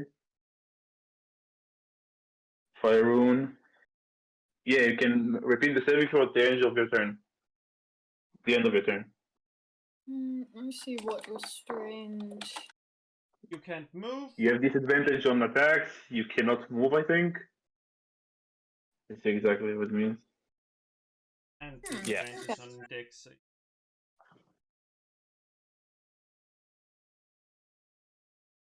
All right. So you lock that only in place with fire. Is anything else you want to do there, Jerry? Yeah, and radiant damage to it. My spells. I thought I was over with the first attack.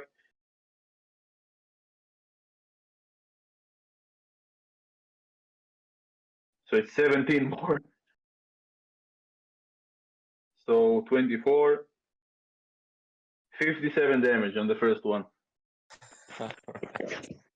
Nice. Yes, nice. The second one, I only get the D.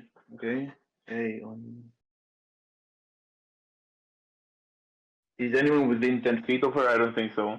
Other than me. No, not at this point. Yeah, so. Still. 32 will hit. It's 25 more damage. Which I still also divine smite. Yeah. 15, so 40 damage. He's dead. Okay. You're a lot squishier than the others. Than the other one. What? No, you just got all your hits in there. I That had 110 health. I was not squishy at all. How much did you have? You took in total, let's see, 40. You took in total 97 damage. yeah, there were there were a couple Oh, she was scratches only from damaged. Yeah. the circle of death. So you see, very similarly as with the other one, you see these bursts of radiant energy as this creature's eyes shine bright white, and you see the wound leaking out this light as the creature turns back into a more human form, also dressed in samurai armor, this looking more like maybe they were a monk or something like that. And you also recognize a Crab Clan symbol, as this was probably a fighter from beyond the wall, and you have now released this one as well from its Oni form, as you see its spirit leave the body and ascend or head to wherever it is intended to go next. But Yeah, that's my turn. okay.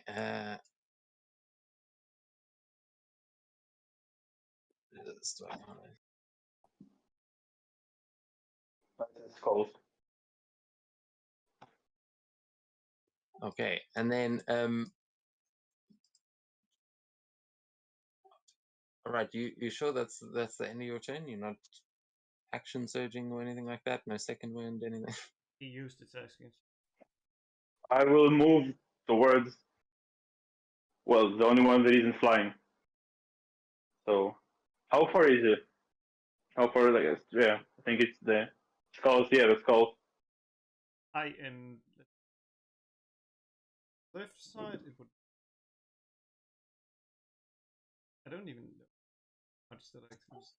Yeah, you would probably that is quite a cliff face to climb there. So unless you could jump or something like that, you might have to I go. can jump 16 feet high. If it's within 16 feet, I can get there. I'll say because you're in your enlarged state, you would be able to jump 16 feet and get and reach the top of the cliff at least. But that would then, so I'll say with all your movement, you would just be able to get to the Yeah. top of this the top of this cliff. And that's my turn. Okay. Well, let's see then. At the top of the round with the Oni of Skulls, your turn again.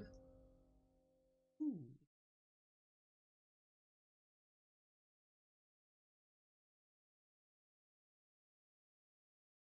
Yes, I got it. I got to try. Oh, he's within ranged. That's nice. Like, foolish move. You has thought you nice and just basically reach out a hand trying to basically like inflict wounds on him. It's a rune. And that hits, I can tell you. Ooh, okay. And let's see how much damage that is. It's Oh, the 23. roll's so high. Okay, but that is I didn't halve it there for some reason. So how much So that's 23 half.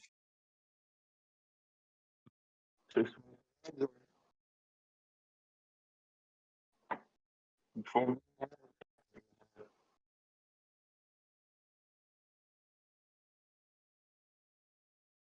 Okay, so yeah, 11 damage there.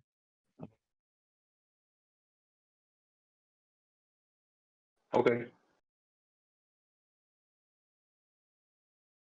All right. Yeah, as this you just see it's starting to try and open up wounds underneath your armor with its magic. You can feel these spectral blades trying to cut at you, but you are still standing. I think that's probably all you can do there, Oni. I'm just like much stronger. 5. That's how I turn. All right, nice. That'll take us to the Oni of Plague. Right. So, am I gonna be the asshole here? Fuck it, I'm the Oni of Plagues. I'm gonna be an asshole. The Oni of Plagues holds out his hand, and these small green particles float towards the mouse, and as it surrounds him, I cast sleep. Oh.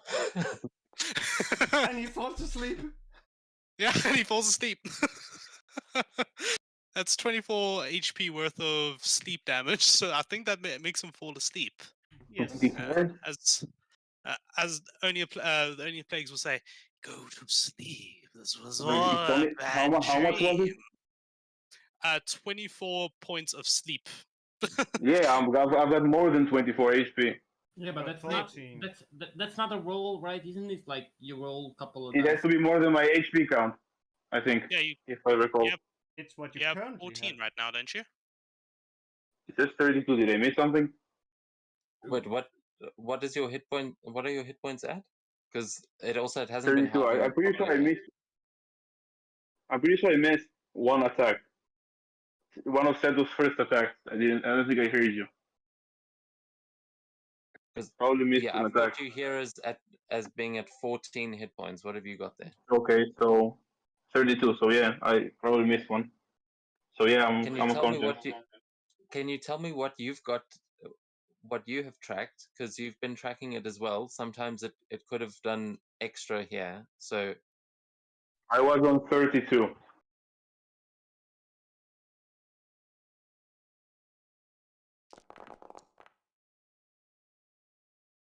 Yeah, quick correction. It's 21 points of sleep damage. okay, yeah. So not 24, but let me just see. I'm trying to figure out where I didn't put the extra damage back because I don't think it's quite possible that I didn't. Maybe I missed something.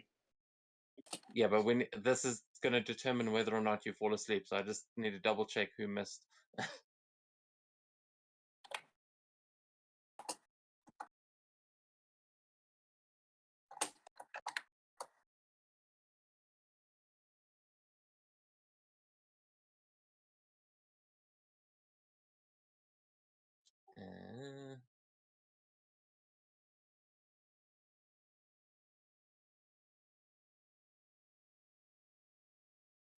Uh, Oh, I did miss one there.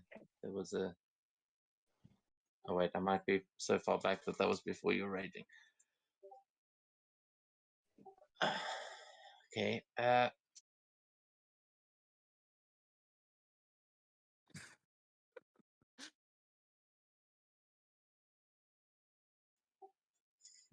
All right. Cool. Well, I guess it's up to you. I'm not sure how confident you are that you've been keeping track of your hit points. If it was 30, if you were at the hit points that you have, then you're still up. If you're at the hit points that I have, then I think you're asleep. It's Schrodinger's HP right now. It's both it's both 14 and 30 HP at the same time. Yeah. Two parallel universes have been created, yeah.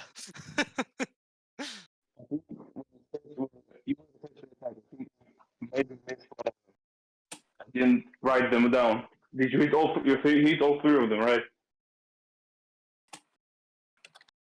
Sorry, say that one again. I didn't hear a word you just said. When Seto was the first one to attack, he hit me 3 times on the first time, right? Pretty sure. I think I missed one of them. Not sure. No, he What? didn't hit you with all of them, I don't think. I only hit with 2 of them. Oh. Oh, okay, yeah, so I'm really not sure. Okay, well, because that's just a shit narrative anyway, we'll say that you were stuck with your hit points that you had, because why the fuck not? Alrighty. Yeah, as Jerry doesn't fall from the sleep, he recoils his hand. Why can't you just give up? And that'll be my turn, as I move 20 feet closer.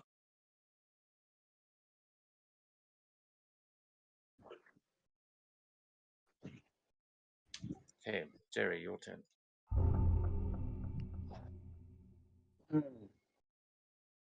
How close is June, the plague one, to me? I'm currently 30 feet in the air right now. Then I'll just heal. I use my 48 hit points to heal up as an action.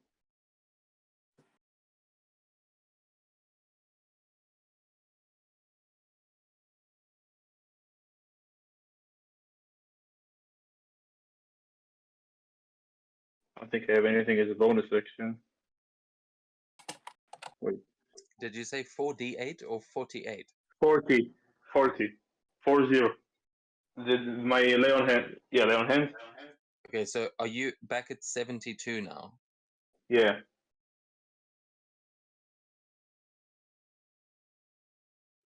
Okay. And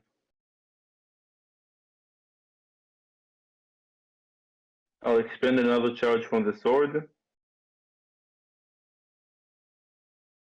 Again, the one next to me, the skulls. He needs to make a wisdom saving throw with disadvantage. Who's making the wisdom save? The skull. Wait, let me see. Never mind. That's my turn. I'm not doing anything else. Okay, so you're just healing. Yeah, I just healed. All right, then that'll take us back to the top of the round with the Oni of Skulls.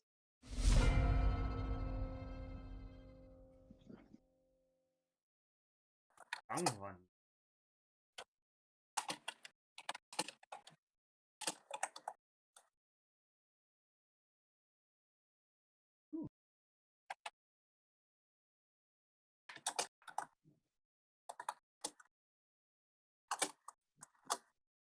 I heal because of the Kukumi feature.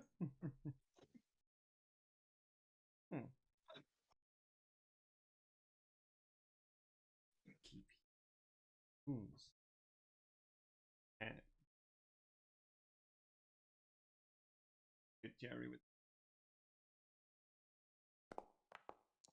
Yep.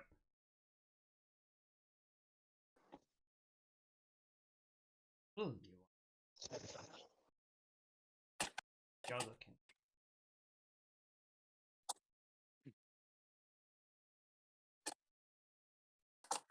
Okay, so I guess that'll take us on to the Oni of Plagues then. Yeah. So another putrid green ray is going to sprout from its third hand, and I'm going to try another ray of sickness. That's going to miss. Now I'll move it a little bit closer. And that will be my turn. Okay,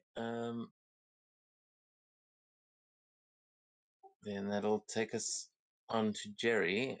As that one misses as well, you just see these blasts of energy trying to tear you to pieces, but nothing is able to connect. What are you doing, Jerry? Again. Keep striking. I don't have a lot of options here.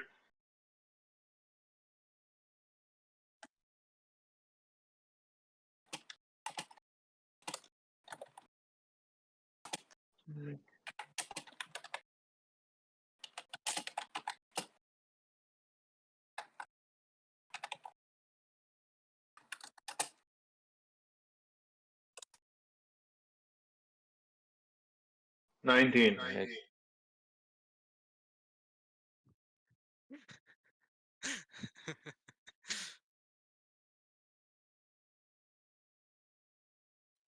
And 19, which one are you attacking? The skull. He's the only one not next to me. Yeah, the other one's flying behind you, so you go up and attack the Oni of Skulls. That'll hit.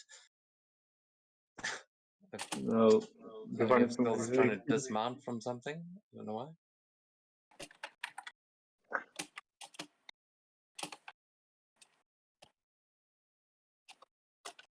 So that's a total of 51 on the first.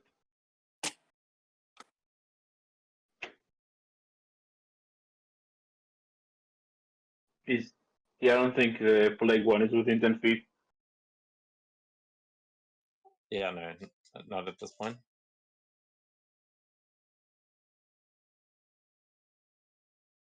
Okay, yeah. Actually, now what see is the the map. reach?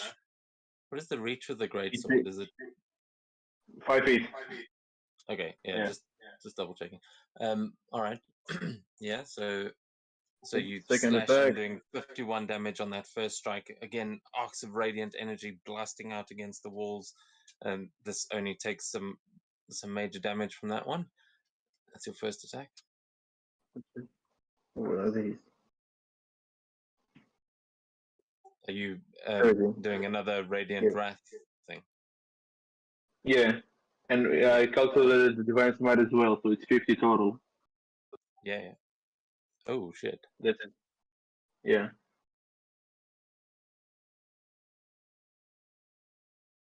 Okay. Yeah, you do some serious damage on that strike again with the more radiant energy just blasting and crackling out everywhere. But it is still standing. I don't think I have anything as a bonus action. I think I'm running out of stuff. Oh, yeah, I know. I'll use, where is it? Second wind. So try and heal up a little bit more.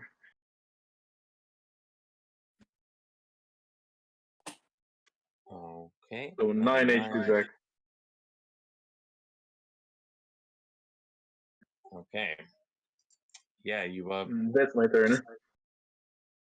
All right. Drew's looking pretty healthy again, and that's going to take us to the top of the round with the Oni of Skulls, who's not looking so healthy. Oh, hurts a bit. Actually, a lot. But let's see. Can't help me with. Basically, extends hand and tries to stab some of Jerry's life force with vampiric touch.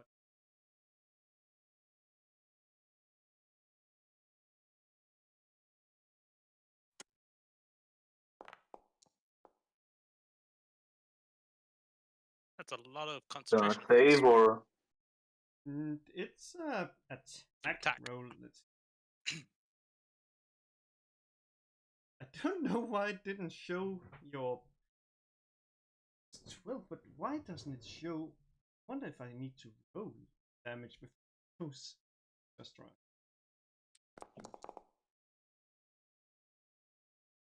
Okay, yeah, so that was then 7 damage, but I think it actually halved at that time.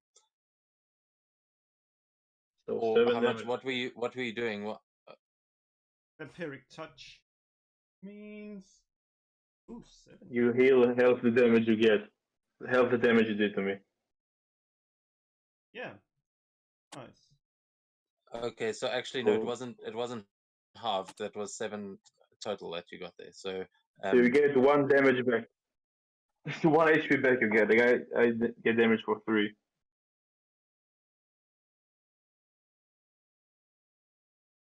okay, so Jerry, you're on 78 right now, right? Yeah. Cool.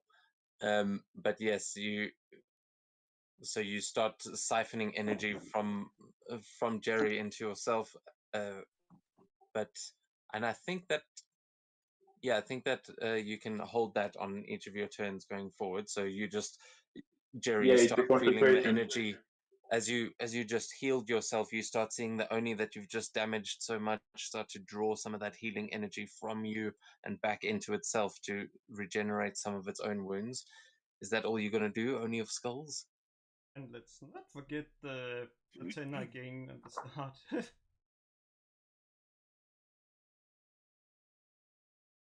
Then, yes, a smooth creature doesn't much. Oh, I already added the 10 that you healed the first time. Then it's fine. Then it's fine. Then it's Yeah, no, that's cool. Then that'll take us to the Oni of Plagues, who I think is still, yeah, you're at full. So what would you like to do? Yeah, seeing as ranged is just not working right now, he's gonna close the distance between him and Jerry and say, maybe this will convince you to stay down, and we'll make a big glaive attack. 2 big glaive attacks at advantage because I'm flanking. That'll hit. Okay, the first one hits. I have my character sheet in the way. Let me quickly just move that over to that side. There we go.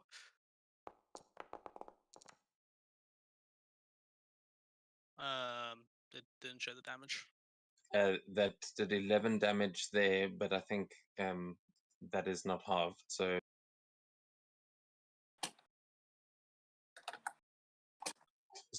it was only 5, but hold on.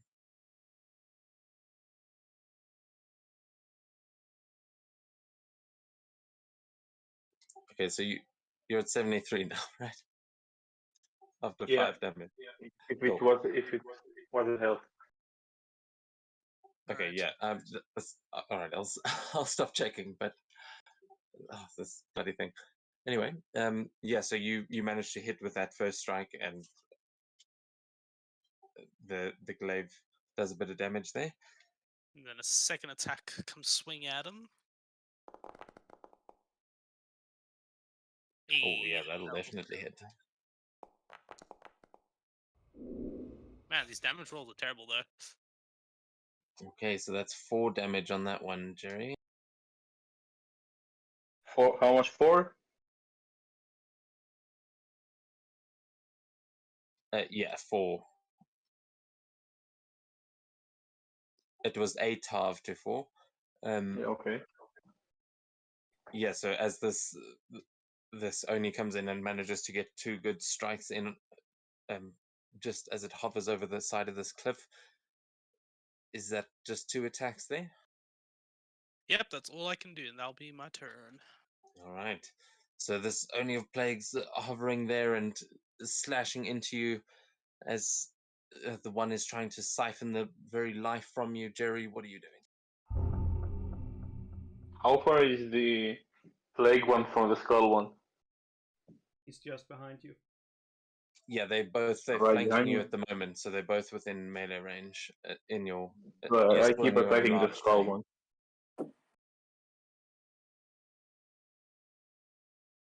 All right.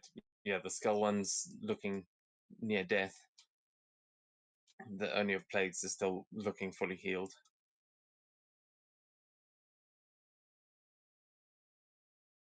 Trying to hit. 29 damage. And if he's within 10 feet, so he needs to make a dex save. I don't think that creatures need that save. Or whatever. Yeah, not quite. It managed to maneuver its way around to the other side, so that the lightning arcs out, and you see again this radiant energy burst forth from the Oni as it shrinks back down to a humanoid size and returns to its human form as a Crab Clan archer. As it just falls down to the floor, you see the spirit beginning to rise up and leave. That one too Yeah, I has meant that been defeated. plague But one the needs Oni to of make a Plagues, save. is still floating there behind you, just off the edge of the cliff, and the radiant energy couldn't quite spark out to it. Okay, so I'll just swing at it.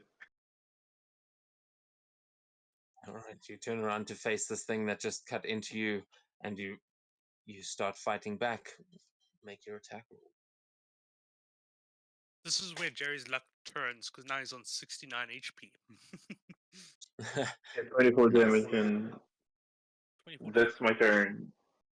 Yeah, I think that'll definitely hit as this thing that just slashed into you. Turn around and slash it back. And you take, how much was it there? 24 or 29? 24. Okay, cool. Nice. Yeah, So that. that is going to take us back to the Oni of Plagues. It is just the two of you left. That wound starts to knit itself back together. What are you doing? Another 2 big glaive attacks coming in his way. Yeah, go for it. Ooh, 3 that is one's going to definitely miss. gonna miss. And another one. And a 5 is gonna miss. And as you basically parry all these attacks from him, he just steps back. Why won't you just die? And that's my turn. All right. Yeah, so with 2 misses, Jerry, you are now locked in combat with this Oni face to face, as it is still sort of hovering over the edge of the cliff. What are you doing?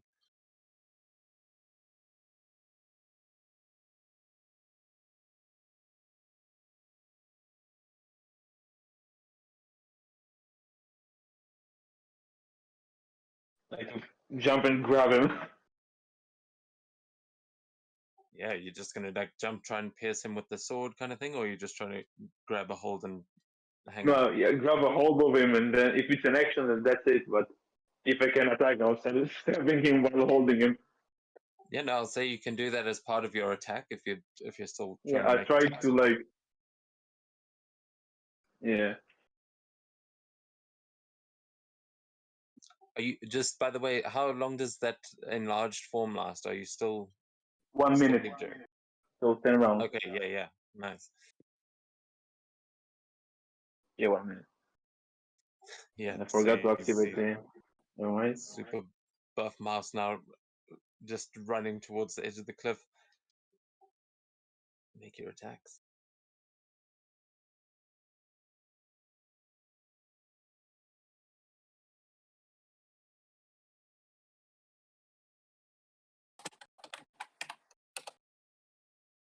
$24.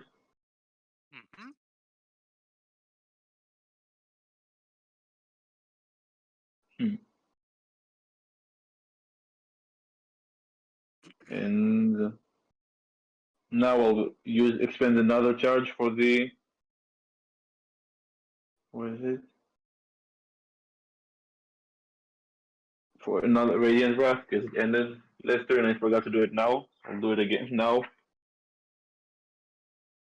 Yeah, I mean, that's right. We can say it's part of your turn as a bonus action, so that'll apply to your attacks. Yeah, I forgot to do it on the first one, so I'll just do it on the second one.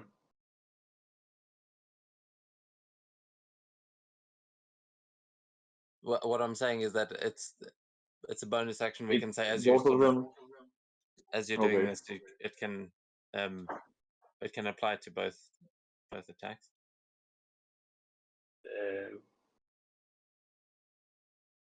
It's literally the only killer. It's designed to So do this. extra 5 on the first attack, and second one.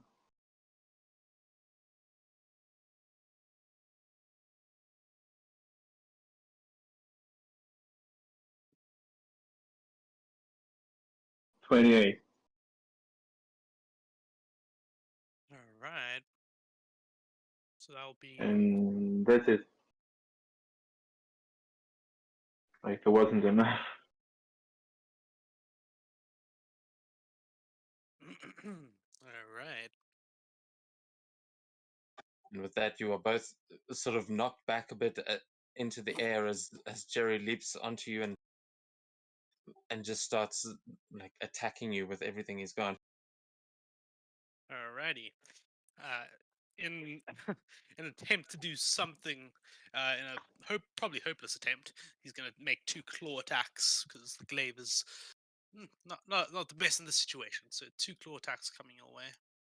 Yeah, you see, as you took those 2 glaive attacks, the second one slams into the ground, and Jerry takes the opportunity to activate his sword and run up the length of your the length of this glaive as he uses it to springboard up onto you, grabbing a hold and slicing into you. At which point you try and retaliate with the claw, but I think one of those claws hits.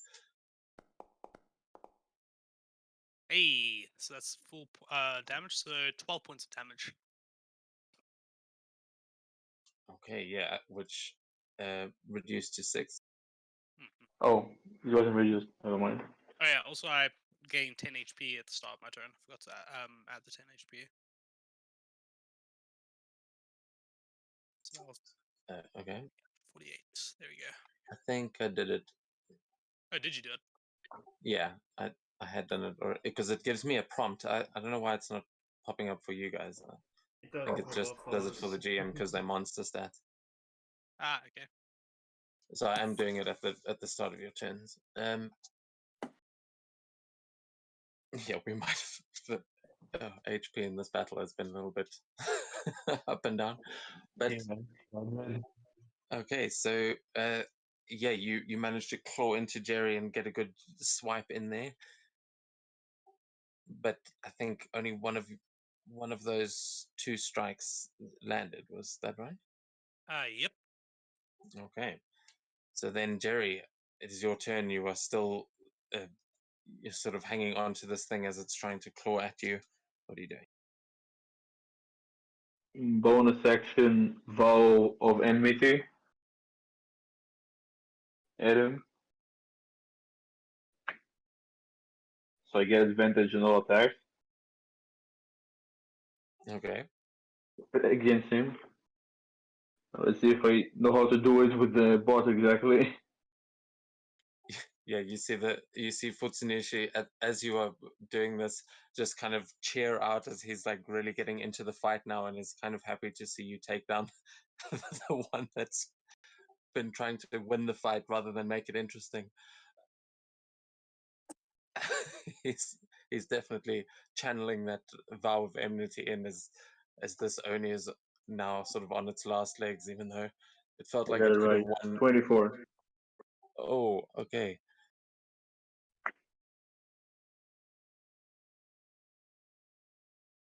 Yeah, with a 31 to hit, holy shit. Oh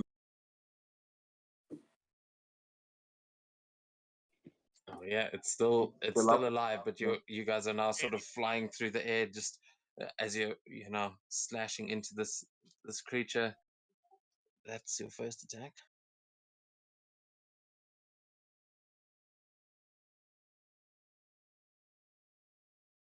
Yeah, and I'm down. 25. and with that, you just start slashing and cutting through this as you're sort of riding it down towards the ground. How do you want to do this? Is it flying with wings or just flying? No, it seems to just sort of be hovering of its own accord. Mm. Like,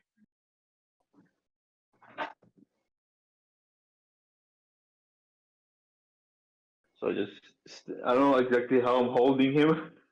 I didn't think this through since I need two hands to swing the weapon. yeah, well, I mean, at this point, you're kind of just stabbing it into him, and you guys are just in this tangled mess of like combat. He's trying to grab at you. You might be going a little bit one-handed at this point, but I don't know. Maybe you're actually using that to leverage his head off. What do you do? The first attack just straight through the stomach, and the second like a bit higher, like through the heart. I'm stabbing him, All right, and with that, you'll I'm see that. crashing down. Yeah, you guys come crashing down together. The body rolls off to the side as you land back over that symbol with all these human bodies lying around in their samurai armor, as that one also starts to transform back into a Crab Clan soldier, and you now realize that all of these Oni that you have just fought were once warriors beyond the wall, who you have now freed their spirits and sent their souls back into the afterlife. As that brings us out of combat, and Can we make a quick everybody's break? actually. I have to go to the. It's my turn to guard. I just need to get the position. I can continue the session. Just need a few minutes to get there. Can we just okay? All You right. want Well, to do then, like short dialogue? Then sure. I've got like 5 minutes for me to go there.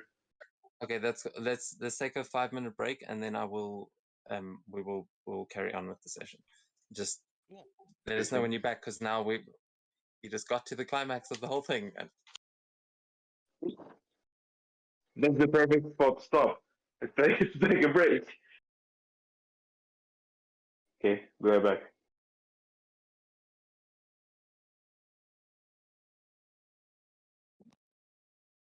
All right then. by the way, who was controlling the music there? Was that just the playlist? I force skipped until the part where it was actually half decent music, and then I just left it there.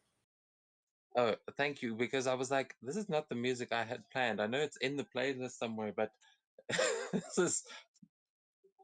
There was a lot of sad music, and I was like, that's not really battle appropriate. Yeah, well, because I had. You obviously went into the stuff from last session, which is just a little bit further down the playlist. But I was like, how did we get back to all this good battle music? Well done. Yes.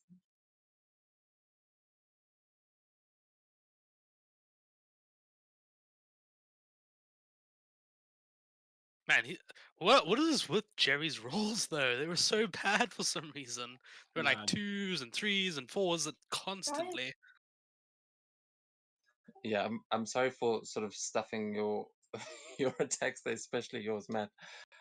I That's no did problem. not plan the best spells for for you to have in this. Yeah, fight. I was casting it, hoping it would affect him only once, but then he rolled another 2 and then a 3, and he failed for 3 attempts. I was like, okay, come on, succeed already.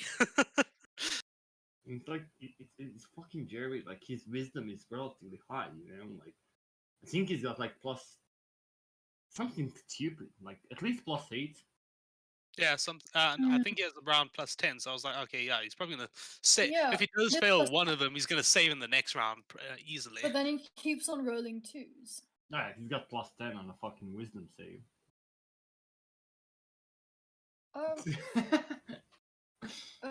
Dev, quick question. Seeing as Sakura is now in Kaya's body, does she take Kaya's physical stats? That's a good question because I did even mention last time that you might be better at swinging a sword now. It's an interesting thing. Yeah, I I wonder. I mean, because I would be willing to let you take Kaiya's like strength and dexterity score and then keep the rest. I feel like that feels appropriate for the change that you've undergone, because your mind is still definitely Sakura's. Yeah, definitely. She would not suddenly be very good at charisma. Her strength would actually be going down, but I think given that her dex is going up and it's kind of like, you know, Yeah, it's this body. You'll have to learn to use it a little bit differently. So where you might have relied Yeah. more on strength before, now it's this body is fast as hell. It's like, And that's why Goblin died in Ian's body. Because he couldn't adjust. yeah, yeah. Imagine going from a goblin to an elf, and not just any elf, but a freaking like ninja. It would be a downgrade. What the okay. fuck? Now Yeah, Sakura is to fucking Guk maybe I dexterous. could understand. Can you imagine just like I just imagine like Gok's nightmare is something like he basically like wakes up in Laurie's body. Oh, this is a great song. This should have been in the battle music. Jeez, how far down did you go into the playlist? I don't know where. Skipped like maybe 5 times? 6? Only. I don't think I skipped That's that big. much. Okay, yeah, I figured out why. Oh, it's probably like a long version or something. 1 hour version. No, well, actually, I'm glad that we used this because I was going to use this for another fight scene later on, but I seriously doubt we're going to get there tonight. I was like, there's another potential fight where I thought we could use this music, but it actually fit better now. I can't stop looking at this crab jumping around and shooting stuff. I thought I was the only one. I was looking at this. I'm like, why is this so intriguing? Like, what the fuck? Don't even. Oh man, I wish I could tell you what what there is in a certain place in the world. There are some very interesting crabs that do exactly shit like that. Fucking crabs. Yes, does everyone else, because this is why I didn't want to do this as a solo session, because this is a very important thing to learn about the Oni. I've Really enjoyed is. it. No, it's been great for me. It's I don't mind it at all, personally at least. I'm enjoying it. Do you guys see what has just sort of been revealed there about the You fact that basically these you use the I think it's the Buddhistic well whatever it's called thingy. If you're bad in life, really really bad, you end up only in basically afterlife. well, similar, although these I mean, you guys have fought Oni in like that didn't seem to be in the afterlife. Wait a But you second. also know that Oni. the Crab Clan, they are famously, that's what they do, is they defend the wall from Oni that are coming in from Nyx. That is Wait a like second. Does all that they mean do that is fight creatures from beyond the wall. that the magic resistance is so bad that they basically turns into Oni by fighting the land corrupts them?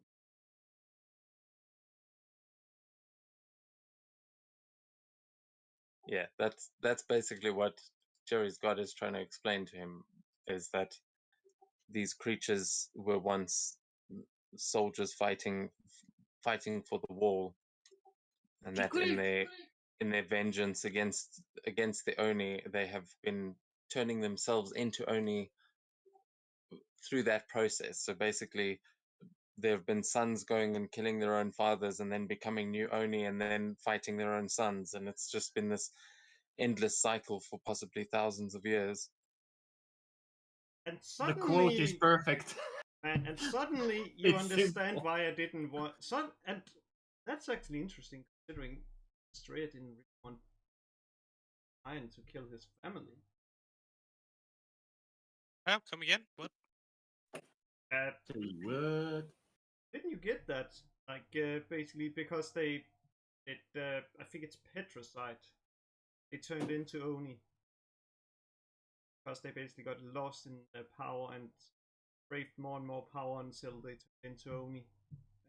Basically, they became their own enemy. That is what basically we learned now. Ah, okay. As I said, everything must serve the balance. Well, it's just Everything like the else Batman said. is just existence. Jerry's either gonna die a hero or live long enough to become a villain. Ooh. Pretty much Jerry, what God says. Jerry, big bad evil guy confirmed. Ooh. Campaign 3. Ah, you're back. Can you hear me Okay. properly? Yeah, we can Yeah, hear. we can hear you now. The reception is not very good, so worst case scenario, I'll switch to text. Oh, we can hear you properly. At least I don't have an issue.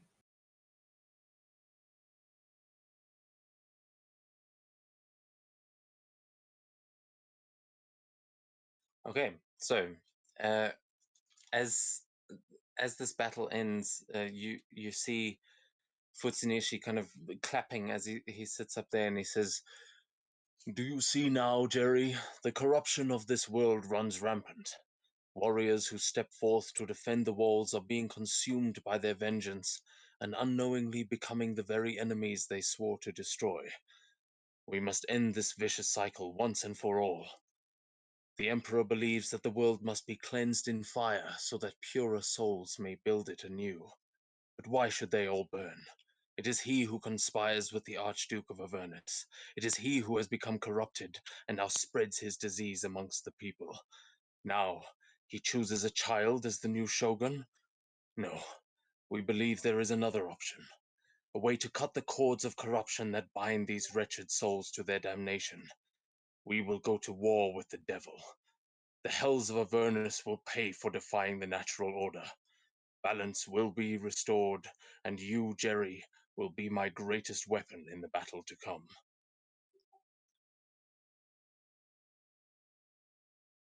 Do you want to respond to him at this point? He starts standing over, and all the Oni around are kind of cheering out as they're all watching very intensely to see how Jerry will respond.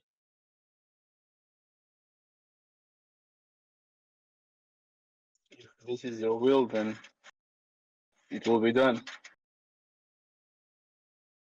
It means that keep my people safe. Needs to attack the king of the underworld. So be it.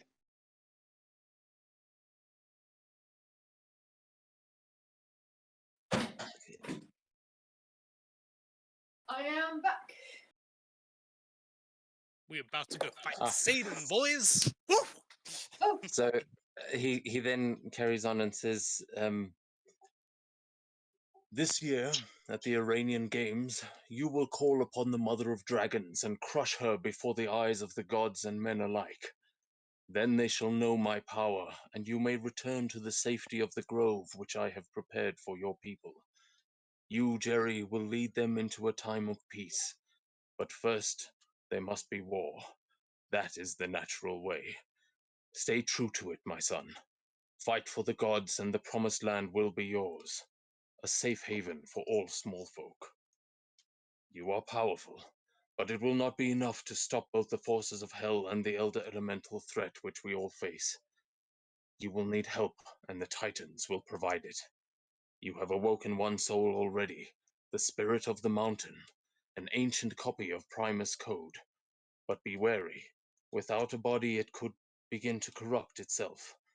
You must retrieve the body and mind of a fallen titan for the soul to inhabit before the corruption sets in. But remember, it is not a god, merely a copy designed to inhabit my war machines. Left unbound, it serves no purpose. Repair the titans, Jerry. Then you shall have your reward.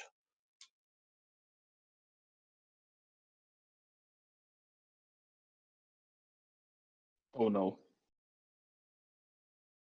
I think I made a pact with Tiamat already. Back in the.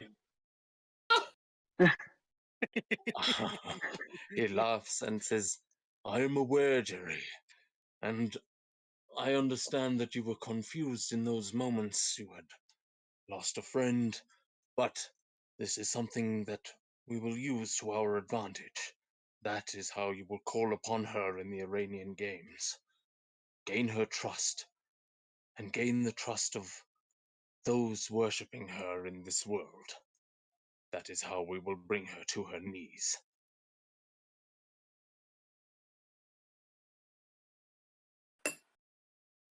And you will see that the mask that you carry is, you can now kind of feel it burning a hole in, like, in your robes where it's being kept, because that's not the one that you usually wear, is it?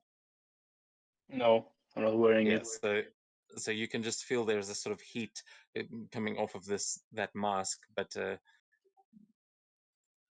other than that, you don't find anything too strange about it. It's just he seems to be wanting to leverage the pact that you have made against Tiamat instead.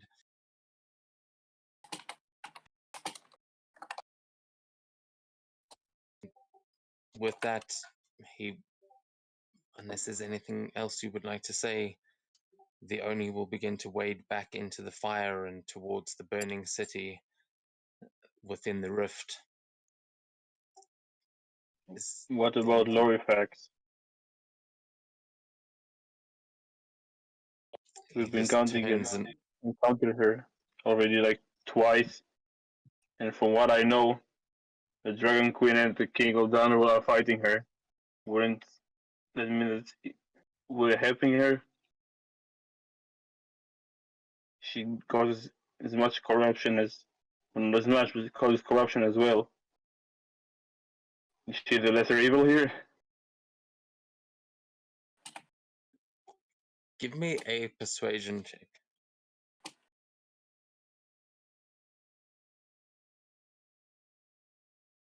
Let's see.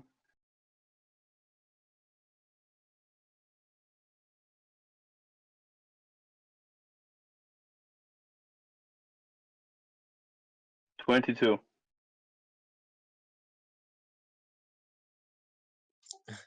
You see him kind of stop as he's making his way towards the rift and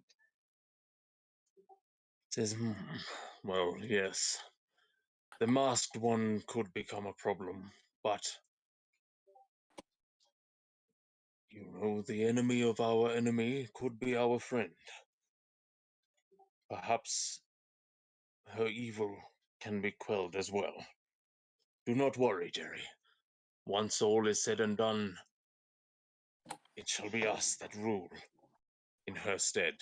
And he gestures out to, like, himself and all of these other giant Oni that are currently heading back into this planar rift. We will take care of the masked one when the time comes.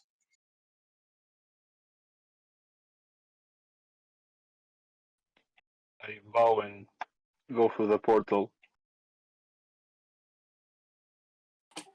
Wait, are you stepping into the rift as well? They're heading back to Aren't we?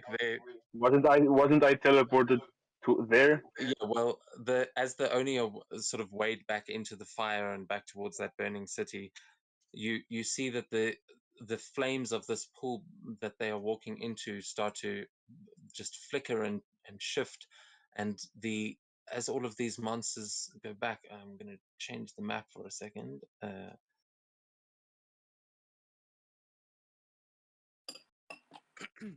Yeah, there we go. It should be changing as you see this sort of liquid flame turns to familiar blue liquid that you have seen before, and the symbol that sort of teleported you in here is still glowing.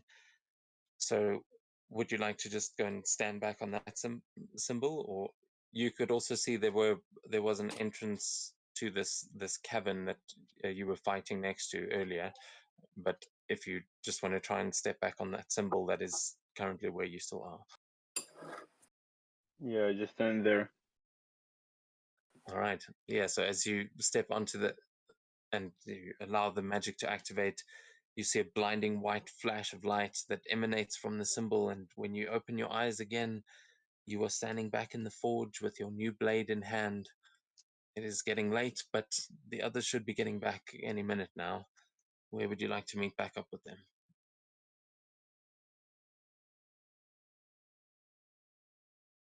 Back in Toto, I guess. Like at the kitchen. Okay. I'm just going to That's jump where I on think they Spike will and be. fly back down, try and find them. Yeah, if I'm out of time, then yeah. That's pretty Okay. sexist. Cool. So at this point, we are going to finally reconnect with the rest of the party, as you guys have the clock got a little bit messed up last time because I was changing the lighting, but it basically took you most of the day, and you were heading back in the evening.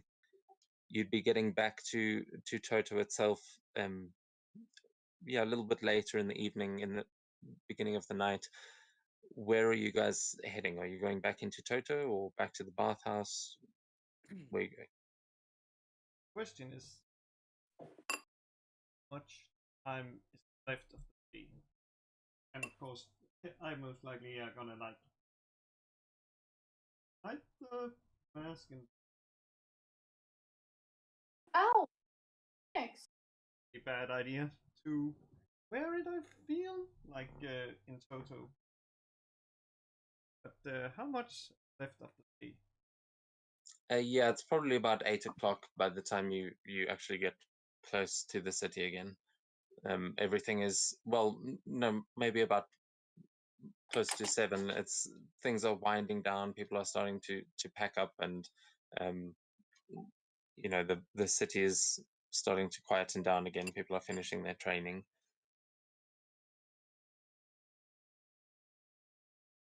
I suggest what about we the festive room in the light? Must be a reason why they don't just burn it down.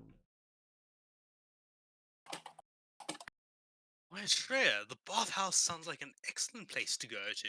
Wow, why didn't I come up with that?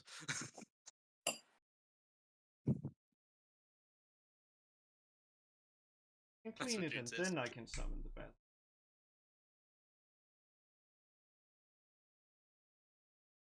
Repeat that last bit. I didn't catch that.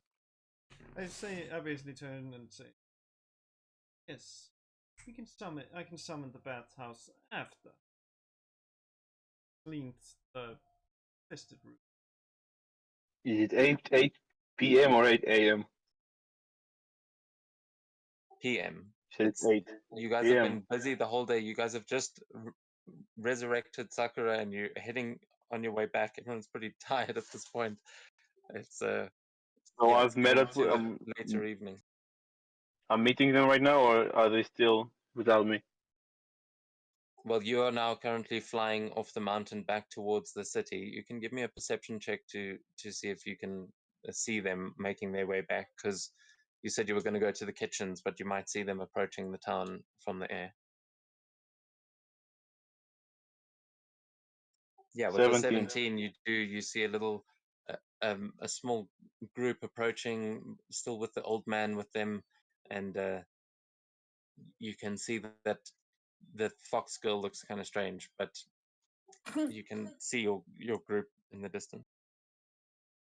Are you going to fly back down to them now? Yeah, flying down towards them. All right. Yeah, you see Jerry descend from the clouds with a new katana on his hip, or a naginata rather. But you see Jerry and Spike come back down to join you guys. A new toy there, huh? Hmm? Sorry. Can you repeat that? I, I, I see you got a new toy. Did you forge it? That looks like it took a lot of time. Yes, It's Seto, you can also give me a perception check, actually. Sure. Kills. Perception. So Nah. Okay. Yeah, you notice that etched into Jerry's armor and helm, you can also see these runes that seem to be carved in giant, and you can tell they are definitely have got some sort of magical property. But Jerry's armor and kit is looking exceptionally good right now, much better than he did after the fight with Lorifax. Looks like he's done some repairs. Well. Yeah, the weapon was a gift from my kami. Oh. Well, we also have a gift. And I'll point to Kaiya, and I'll just give a small smile, and we've got the little one back. yeah, she's currently still so as you see her, she's like touching this tail of hers. She's not sure what Phoenix man. She's not really sure what to do with it, so she's sort of just still like holding it, staring at it. It's very fun to play with. Gina's currently poking at her abs. Jim, you're too old for her. Don't be a perv. Well. Well, she's got pink hair now. Her face is also back to normal. She looks up and she waves. Oh, Sakura, you're back. Didn't expect that. You don't he doesn't sound sad, but he doesn't sound too thrilled about it as well. Wait, can you repeat that? Sorry. I said, "Well, Sakura, you're back." I didn't really expect that. You can. His voice is. He's not sad that you're back, but he's not thrilled about it either. Ooh. She looks a bit sad. But she nods. A lot of stuff happened. I'll just go back and have a nice rest and have a nice meal. We can talk about what the entire thing, and explain us everything that happened. Yeah, if Jerry's just staring at her, she's gonna hide behind Seto. And staring at you, just say what I said.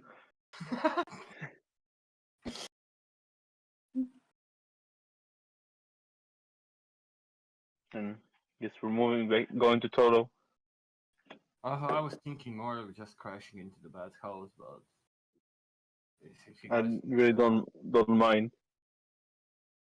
just have a quick, just lengthy bath after all the shit we've been through, and just have a nice meal for once, and not rely on rations and bread and salt. I just want to eat something proper. It's been a while. Bath definitely sounds really good right about now, not gonna lie. Okay, so you guys, you say goodbye to Oji-san Toma, who's going to head back. He will make sure that you have that box of paper birds, Sakura, and say, please, before you go on any more adventures, just send me a message, all right? She nods and she hugs him goodbye. And he is going to head over into this building, which is this is actually right on the edge of the forest. This is where he works, basically. This is more of his office. It's the groundskeeper's hut. But she gets the feeling that, well, Sakura gets the feeling that she'll be back soon, regardless. She does kind of learn how to kitsune. So she is gonna have to come back sometime to talk to the other kitsune that they found. Yeah, cool. Try and find a a mentor in the forest. Yes. Yeah, I like it. You can definitely do that. But for now, you guys all head back to the bathhouse, and it is a fairly easy travel there. As you actually make your way back, you see Z just leaving Toto, and she was also heading towards the bathhouse, hoping to meet you there, and she kind of catches up with you on the way. And as she sees you, she kind of waves to you all and flags you down and says, "Oh, that was some crazy shit.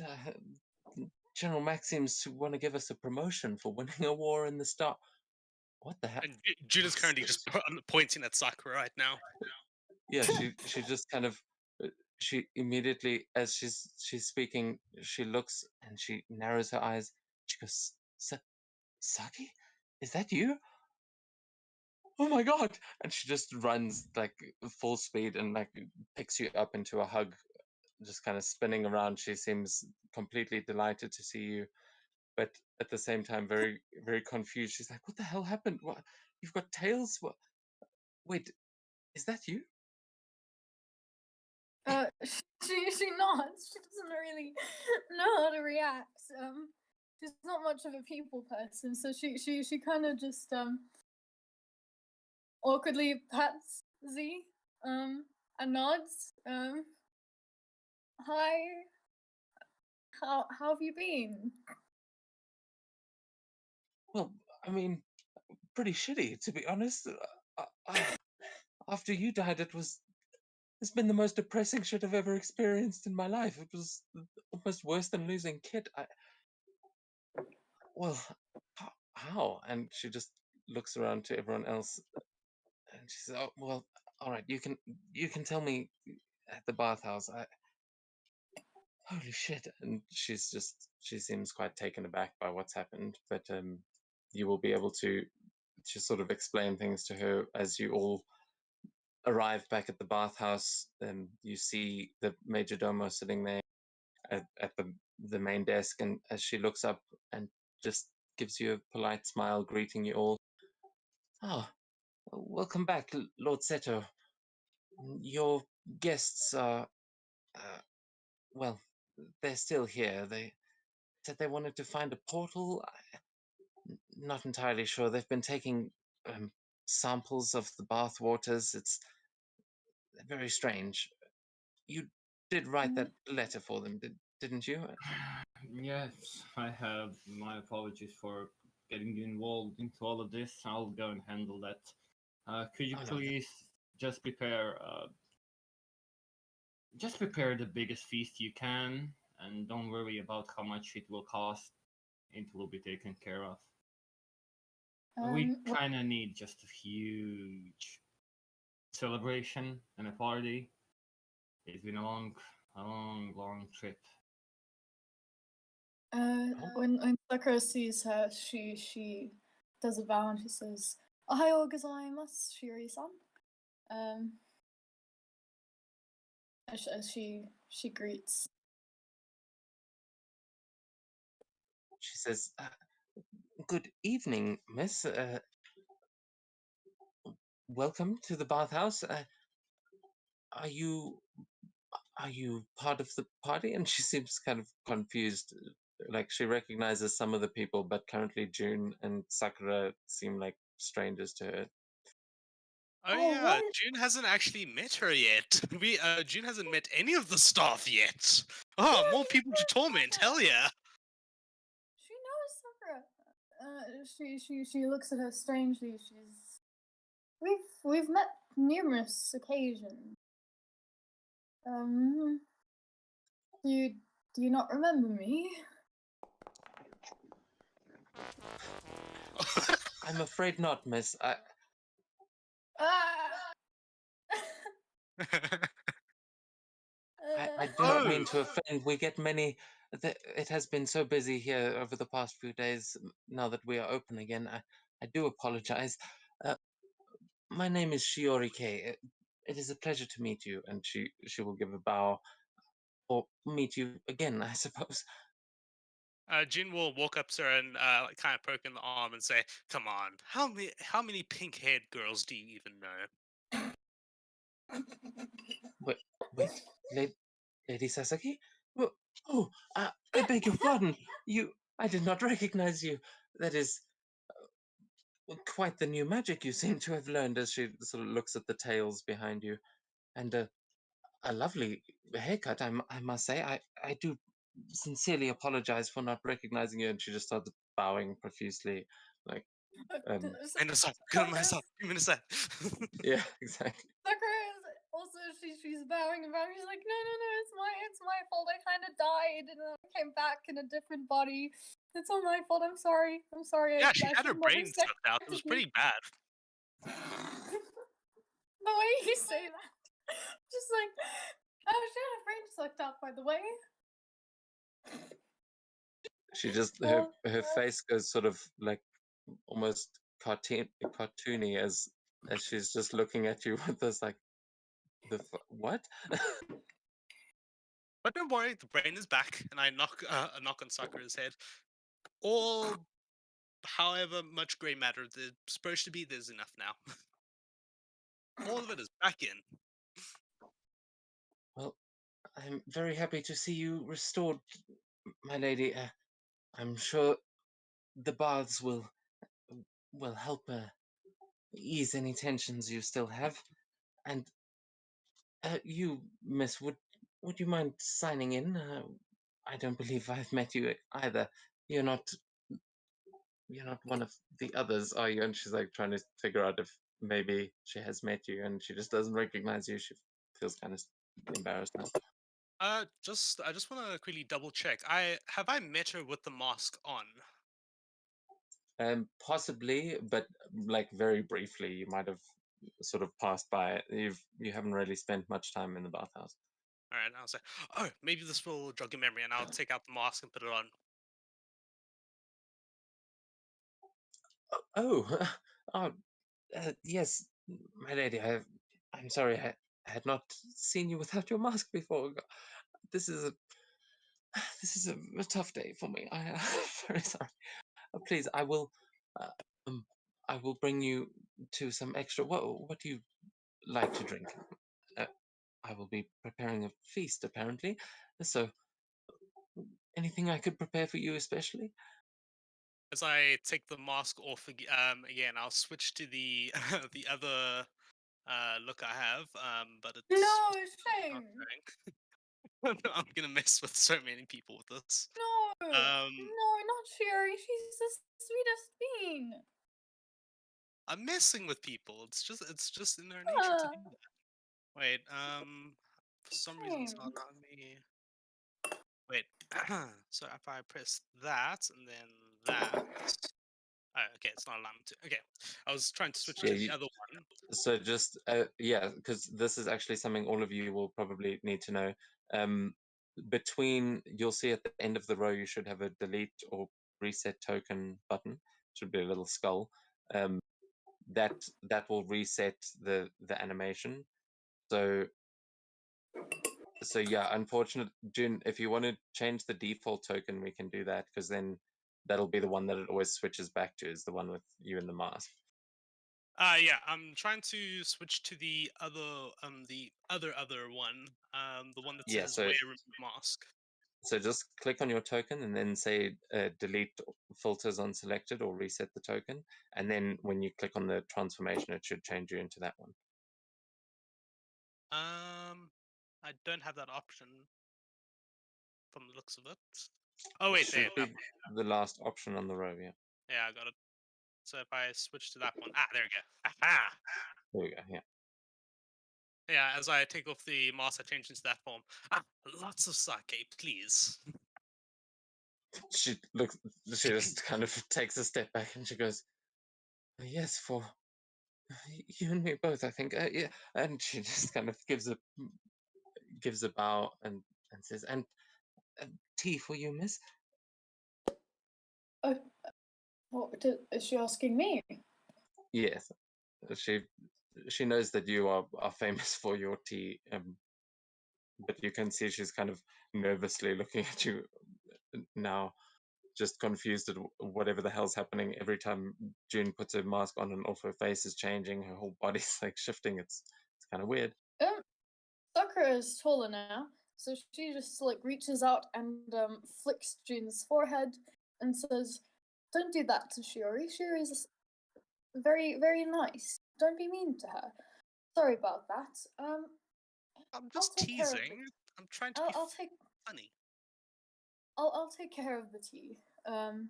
If you like. I don't mind." Well, I would never presume to make better tea than you, my lady. And she'll give a bow and say, "I must prepare, please. Um, enjoy your stay in the baths." And she will start to walk towards the door, just heading into the ladies section. I'm so Shame. nice teasing people. Shiori. Makes me feel so fun. Anyway, to the baths. So, Seto, as you walk into the other room, you will notice two Gith sitting at the table with a pot of tea and cups in front of them. You can see that there is a diagram out in front of them that they seem to have been drawing and working on as the two of them are in heated discussion. You can see them speaking back and forth in Gith, and one of them is saying, I'm sure it'll work. We can, if we've got Titan blood, why wouldn't it?" And he says, "Well, I mean, I'm willing to make it, and maybe we can find the lads as well." "Oh, uh, Seto," and they wave as you open the sliding door and move into the room. Evening, fellas. I've heard that. I mean, my direction probably weren't the best. Uh, if you follow me, we can get you back home. I apologize. I hope that you were treated properly here in this establishment. Yes, they've been quite polite, but there is no rush for us to get home. We, we had to look at those baths you have, and I mean, we figured if you're letting people soak their balls in Titan blood, you wouldn't mind us borrowing some to fuel a new ship. We do have to find our friends, and this is a rare find indeed. And you can see that one of them has got a small vial of sort of glowing blue water that he probably took from the baths, and it seems to have been. They seem to have done something to it because it is glowing quite brightly on the table. Well, to be quite frankly honest, I don't know nothing about this Titan blood you're speaking of, and staying here would make your life very difficult, as if you are seen, you might be executed on the spot. Yes, the samurai are not exactly friendly. And they both just kind of chuckle. He says, "But, lying around in this stuff all day kind of makes sense why they're so big and grumpy." Well, I can't stop you, but I also can't promise you large vials of whatever the hell you claim this to be, nor I think we have enough time to help you in your conquest, I'm afraid, or whatever your task might be. You're more than willing to stay here and serve yourself as long as you don't do anything suspicious, but bear in mind that this usually is crowded with people, and anyone seeing you would scream and probably begin a hunt on your head. If you want to Yes, go back, if that's the we've only had thing you one or want, two run-ins already. yeah, you probably understand what I mean. It's your own call. It's your own head. I'm not one to judge, but if you want to go back, we can go. We can just go and do that. But if you want to, I mean, even how do you plan to even repair the ship of that size on a broad day without anyone seeing you, or just the entire area is probably going to be storming with guards trying to figure out what the hell that was. I mean, we're going to have to justify what the hell that was. Oh yes, well, that ship is fucked. We won't be doing anything with that. And he points down to a sort of a Hessian sack that is sitting under the table, and he kind of kicks it out from underneath, and you can see as it spills open this glowing light coming from within. It seems like there's some sort of a crystal in the bag, and he says, "We recovered some of the things that we would need, but here is the plan." And he'll slide the blueprints that you can now see on the table. These are blueprints of a ship that they have been sitting and drawing and designing. It is quite a grand looking thing, quite an ambitious looking project that they have got planned here. He calls it the gambler's ship, and it looks like they're basically trying to make an entire casino um, on an airship. Oh, fuck! Yeah, and they both look very excited by this. But he says, "Look, this is my dream. If I could make one of these things, the problem is getting something this large to fly is well, it's a little bit complicated if you don't have the right kind of resources and the way to power it. But the baths here, these rivers are running thick with Titan blood. That this blue stuff," and he kind of picks it up, and now you suddenly recognize that he's holding is the same stuff that you saw in Mount Kaugen, when the stuff that you were trying to mix with the lava to activate it. Mm-hmm. It is that same liquid, and he seems to have separated it from the water that it was of the actual baths. And he says, "This, you introduce this to fire, and it could produce the same amount of energy as a small sun, essentially. They used to use these things to power Titans, and we figure we could use it to power a spelljammer the size of this." And he points back to the blueprint. But where do you plan to even build it and find materials for it? I mean, I assume you won't be needing like huge amount of Titan blood or whatever, right? Like, what about the other parts? What about the entire process? Yes, well, it will be a thing. We need to try and recover our crew. It seems they are still alive, but they were thrown from the wreckage and happened to find themselves trapped on the other side of the wall. They they have made their way to a small town. They say that it's filled with creatures like yourself, the feline types, but we will have to try and retrieve them. As for materials, we can probably bring some things from home if this portal is something that works both ways. Oh, I Otherwise, we were mean, thinking maybe we could head out in that mountain is pretty densely forested. We could try and build something there, maybe on the other side of the mountain. I don't know how much naval traffic you guys see, but we had a look at a map, and seems like there's not much on the other side of these mountains other than monasteries, and everyone tries to stay at the top, if I'm not mistaken. well, there's not much naval because we don't really know about it. You know, the thing you operate is not something that I've personally ever saw, and I don't think a large portion has ever saw. At least not in these areas, as far as I'm aware. If you want, like, when it comes down to Portal, it only works for a couple of hours, and I don't really know. Can you even open it from the other side?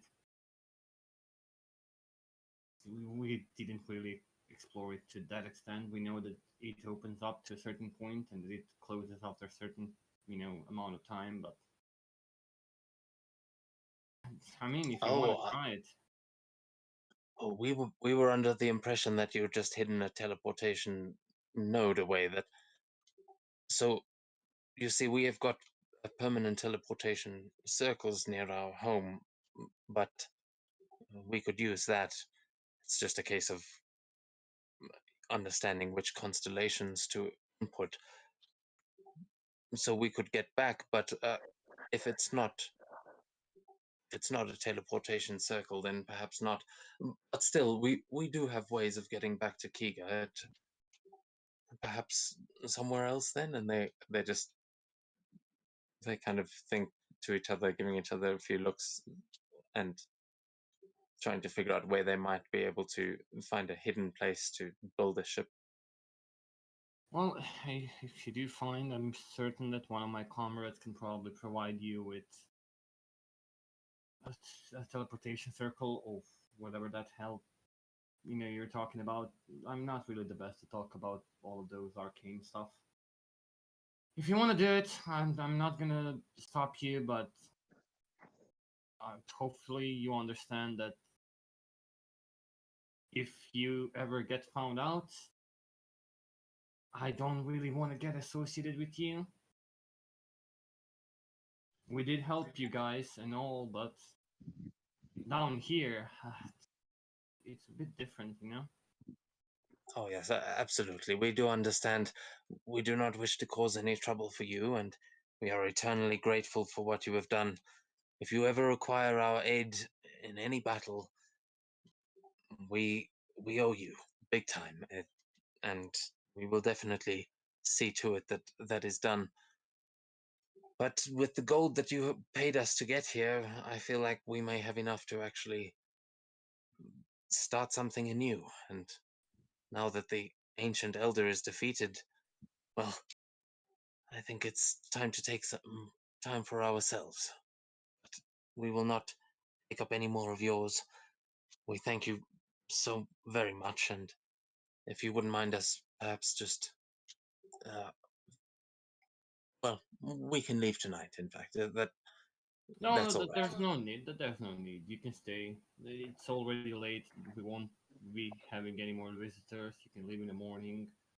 And you, as you said, like if there's at any point, if we're gonna have something, we're gonna we're gonna remember you, and maybe we come to collect that at one point. But who knows? Hopefully not.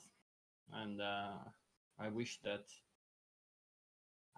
you complete your dreams because, well, everybody wants to do that, right?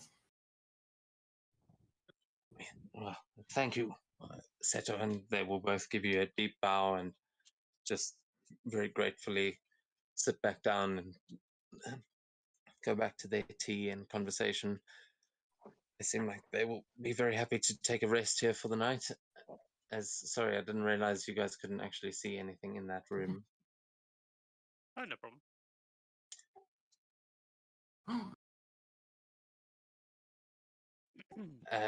So, meanwhile, on the other side, in the ladies section, unless Seto was there, actually, we'll get back to you in a second, Seto. As the rest of you make your way into the room, you see that the majordomo has started to prepare. She's going about and trying to prepare a meal, a celebratory feast. And you can see that there is another woman that she calls to start helping her, who is busy cleaning the tables. And but yes, Sakura, I see you are approaching her. Did you want to say something? Yeah, she says what's written there. Ohayou gozaimasu, Haru-chan. Hisashiburi desu yo ne? Sorry, I missed the last part of that. Basically, hi is a long time no see. She turns around and just gives you a look up and down and says, "Oh, Sakura, my, eh, you look different. Yes, long time no see. A pleasure to see you." Yahoo! It's a pleasure to see you too.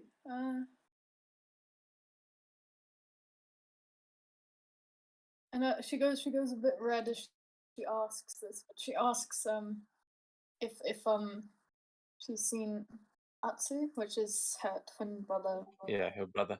She says, "Oh no, he's not around.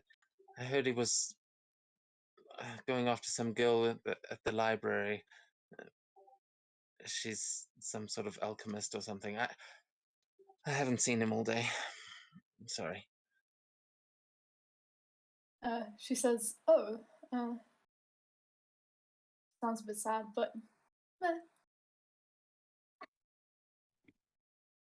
Yeah, hey, you used the same art for Colin, so not my fault. yeah."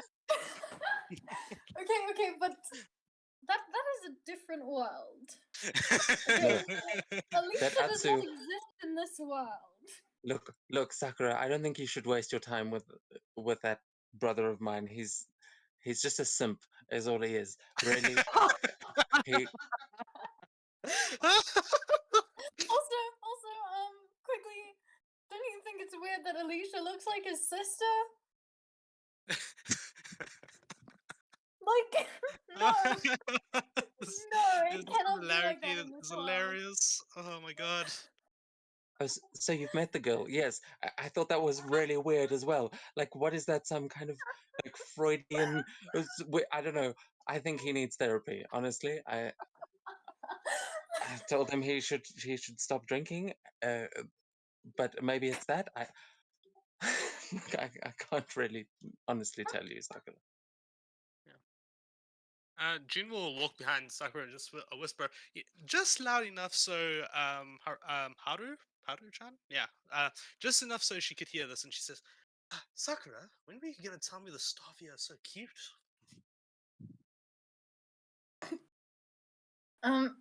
She looks at Etchin and she's like, "You're too old for her too, June. Calm yourself." Is everybody in this world below the age of 18? God damn it! And she walks through in a pretty big huff towards the hot springs. I feel like June is just really fucking horny. I'm sorry, but like, It's horny bard Sakura's vibes. mom, like every fucking random person that she sees. It's horny bard. Come on. June's secretly Marina from Hololive. Marine. Yeah. Osho Marine.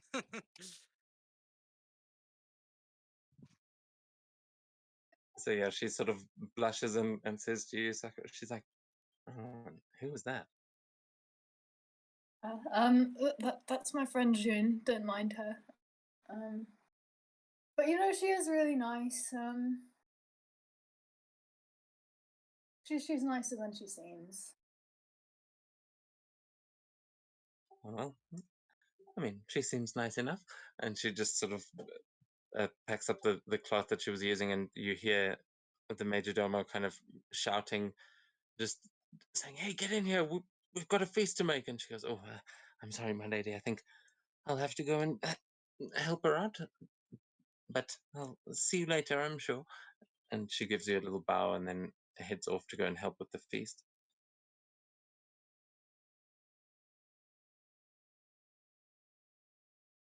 She bows as well.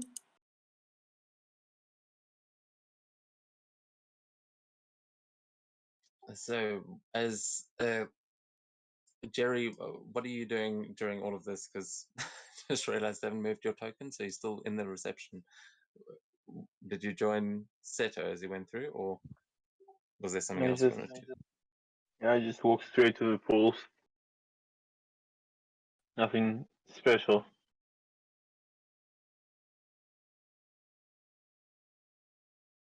I'm still a bit injured.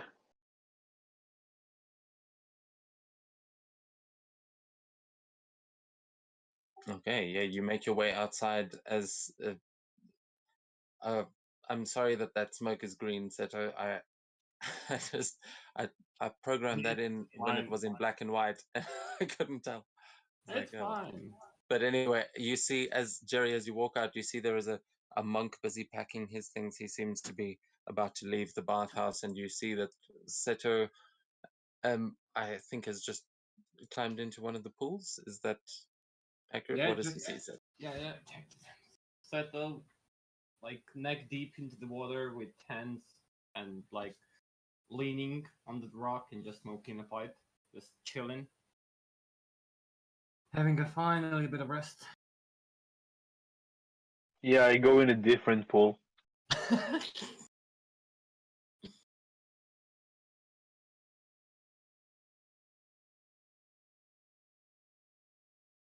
All right. So you guys go and take a relaxing bath in these pools.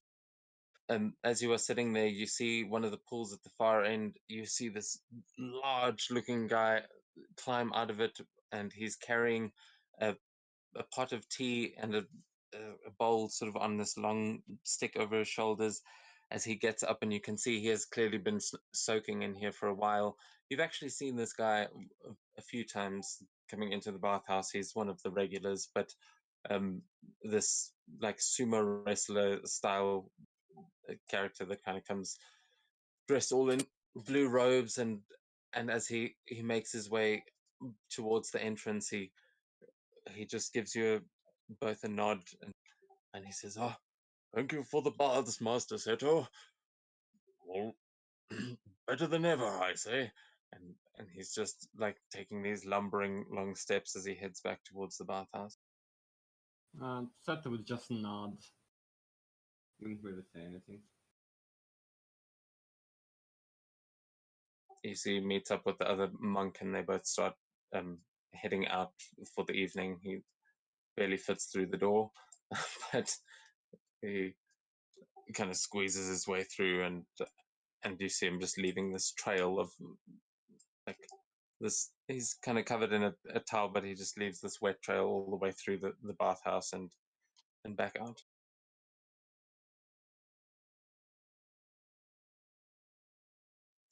And yeah, so you guys take a moment.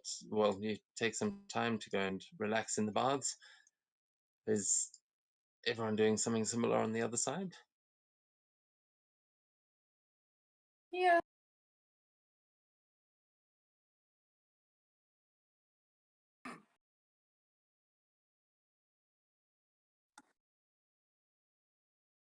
All right. So yeah, on the other side, you see that there's a woman here that's still, she's just busy packing up as well, but as she seems to be doing some sort of tai chi or like some kind of kata that she's just slowly practicing near one of the bridges. Astraea and June, what are you guys doing? Yeah, June is currently sinking into the hot spring over here. Towel on her head. You know, proper hot spring anime vibes. And it's just enjoying the heat. Yeah, Sakura going further back. She's a bit self-conscious, especially because this isn't really her body. She needs some time to adjust to it. Like alone. So she's just chilling at the ones further up.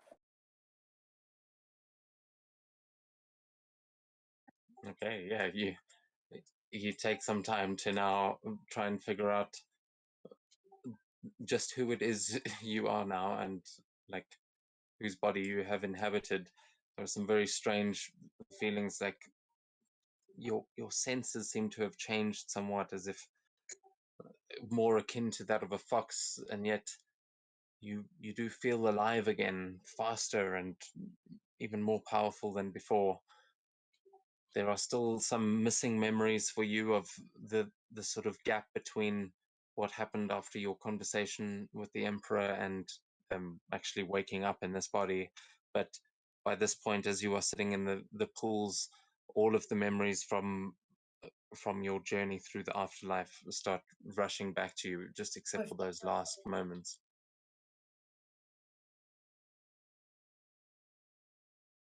She's shook.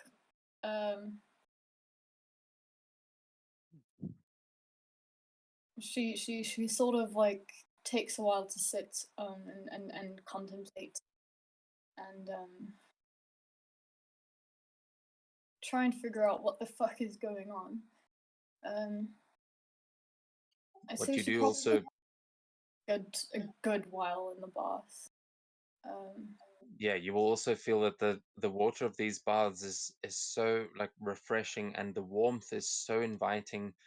It it kind of reminds you of the bathhouse that you walked through on the other side, and yet there was almost no satisfaction to being in one of those baths. You felt the steam from it, but it meant nothing to you, and yet the steam rising off of these hot springs is just such a welcoming feeling right now after long walk back and a very confusing day. Um, is feels much better to be alive than the bathhouse of the dead. She also sighs because now she realizes that not only does she have to wash her hair, but now she also has to wash her tails. And washing long hair, like, it's a pain. So I don't even want to know what washing tails is like. So she sighs at this realization. You do thankfully realize that there's quite a lot of sort of fiery magic in those tails that you can feel just resting, and you figure, well, washing them is going to be a pain, but at least drying them might be easy. Oh, nice. Just gotta shake it off. Yeah, you can put, I mean, they basically like, I'm pretty sure you can like shoot fire from the tails, so it would be Yeah, pretty easy to kind of give it an instant dry. true. Though you don't know how fluffy you will be once you actually step out of this bath. It might be interesting to see. You might have to ask Astraea and Seto for some advice on how to keep fur. Yeah, this is interesting. For sure.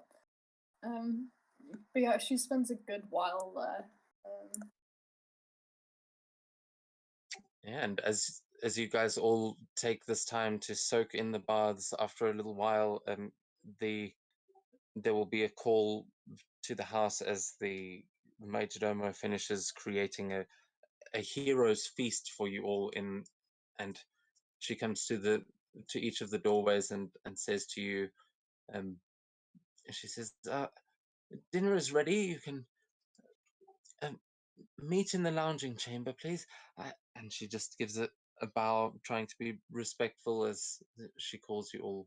And if you want, you can head over into the central room of the bathhouse, where you will see she has prepared all sorts of steamed dumplings, and there are sweet foods, and there's some kind of a pork dish that is just, it smells absolutely amazing. You're not entirely sure how she even created all of this food without a kitchen in this house, but as you walk in, you realize that it is actually magically imbued. This is a proper hero's feast, and you will Ooh. all, if you sit down to enjoy this, you will all enjoy the benefits of that as well, which I think is like, you can't be frightened and things for.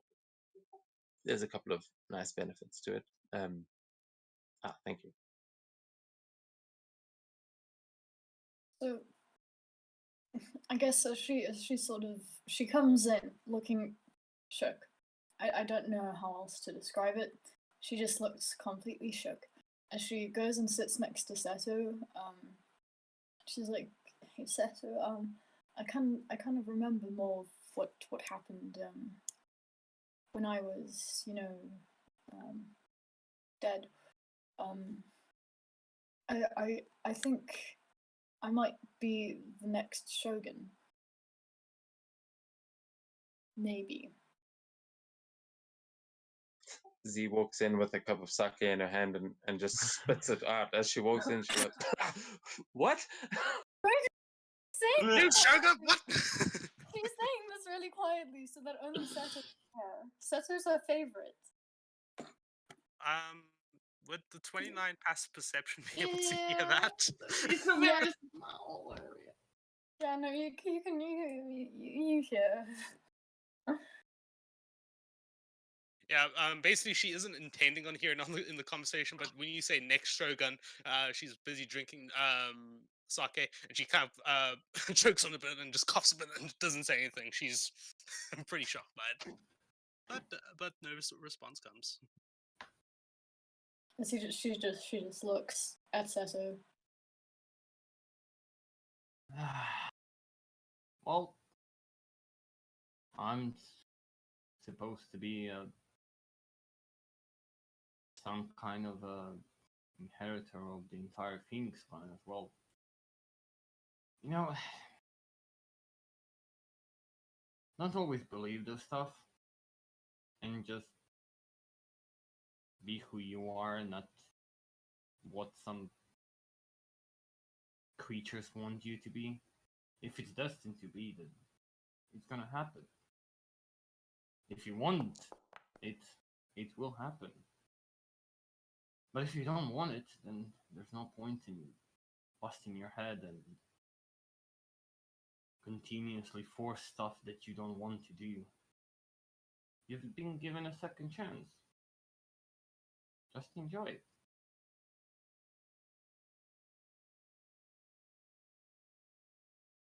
She smiles and she nods.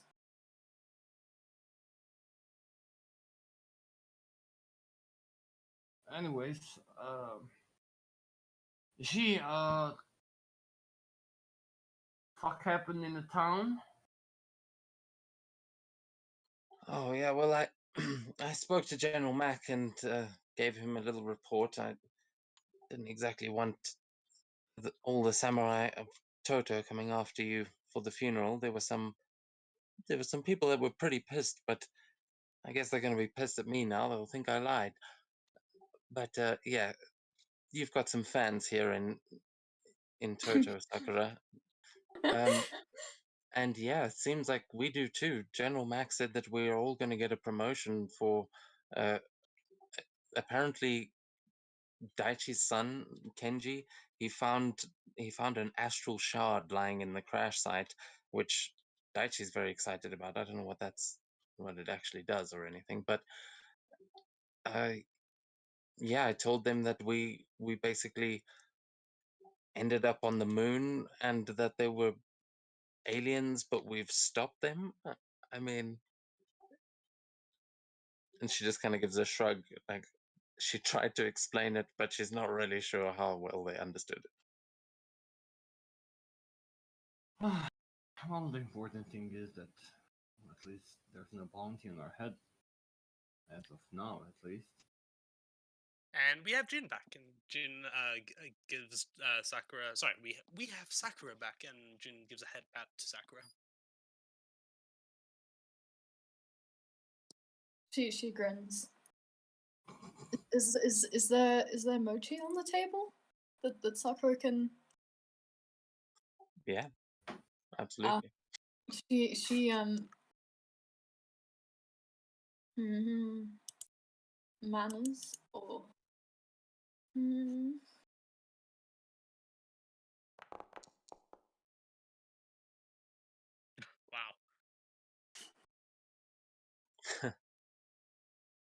yeah, I can't see what I rolled. It was a net 20. Oh, okay. She somehow restrains herself from just taking the entire plate. And she just takes one at a time, but by the time the feast is done, all the mochi's gone. I just want to quickly make an insight check for the fun of it.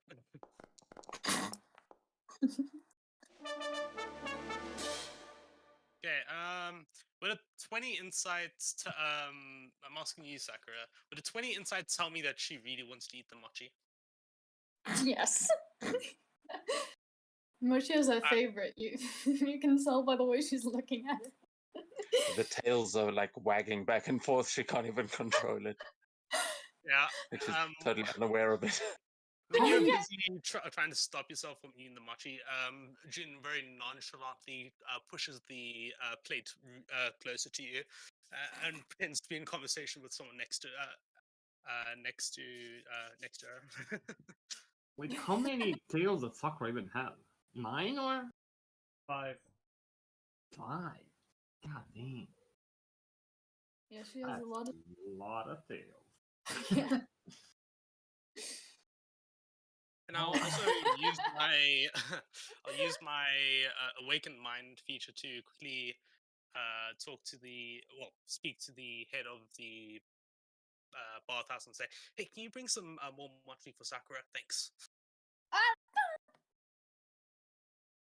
Yeah, and that voice will just appear in her head. She won't know what it's from. Have you much, and she'll be back like in a few minutes later. She'll arrive with a fresh plate. Well, now that we're all Jin will Just- wink at Sakura.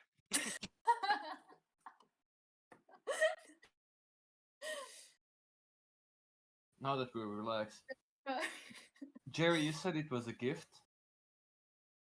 Who gifted you? Like you said, you're Kami, but why? Was it Give me because of the trial. thing on the moon? Oh, you had a trial? Give me a trial. I passed, Yeah, and I that, got to keep the sword. yeah, that wasn't even a question, you know. Of course you fucking passed. Jerry. Jesus Christ. But like, did anything change? You still the same?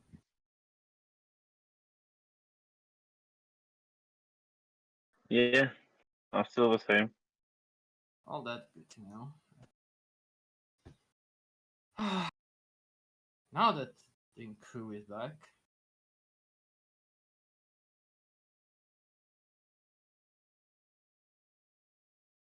anybody got any idea what's next? Like the last time we were on a quest to gather rings and become samurais. The next thing we were losing people bits by bits and going to the moon and fighting the big tentacles and it's not Yeah. really what I imagined, to be honest. Yeah, no, as you say, tentacles, you see Sakura's eyes go wide as she just shoves more mochi into her mouth.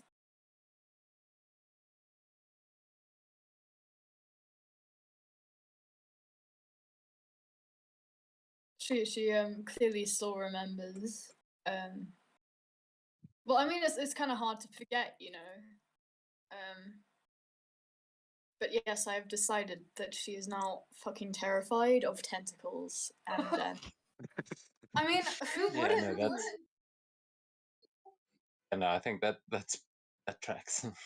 Astraea, don't post it. I know exactly what you're gonna post.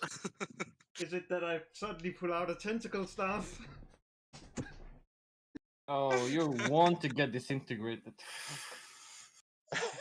No, I don't even have that stuff. Like, I mean, how important is the staff to you? Because you know, if it's like got fucking moving tentacles, are the tentacles Yeah. moving? it is yes, they do move, and they're pretty much useless unless you are like one that Gee, goes into disintegrate melee. stuff. Yeah, June, you can feel in like on the other side of your form, you can feel this weird little thing trying to like move around under your skin that you can't see it now because of the form that you're taking, but you also have got some serious tentacle vibes going on. Oh yeah, I have the the cloak of Dunamancy, which is pretty tentacly. Yeah, you've Yeah, also got something that symbiotically attached itself to your Oh arm. yeah, the tentacle whip. Yeah, you literally have a tentacle that you haven't been able to get rid of since then. yeah, no. As soon as she sees like the tentacle stuff, the Astraea falls out. She disintegrates it. Good thing that you can't disintegrate magic eye. Well, you Or you can try. Give me an attack roll.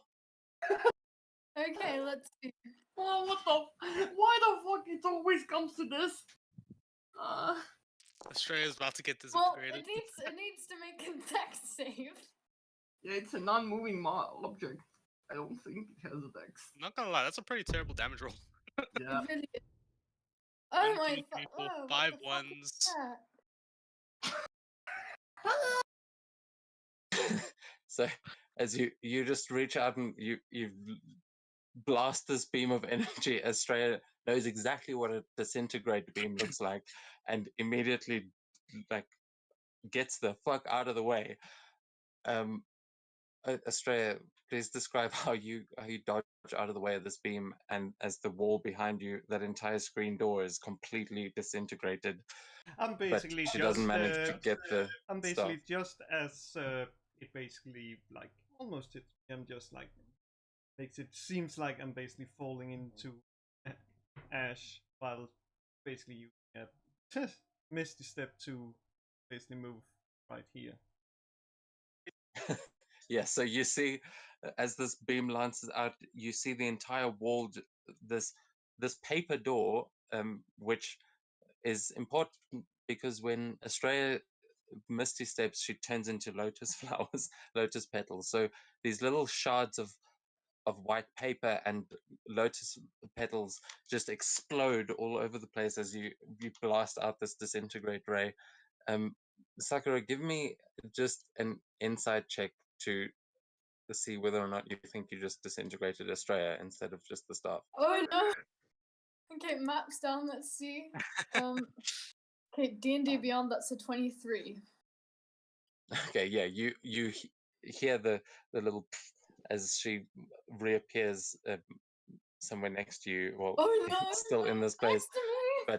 to me! but yeah, at this point you're sure that you didn't kill Astraea, but you also as she gets up close, you realize that it's just a magic item that she's holding, and that it's not immediately coming out to get you, but yeah, there is still a little bit of panic.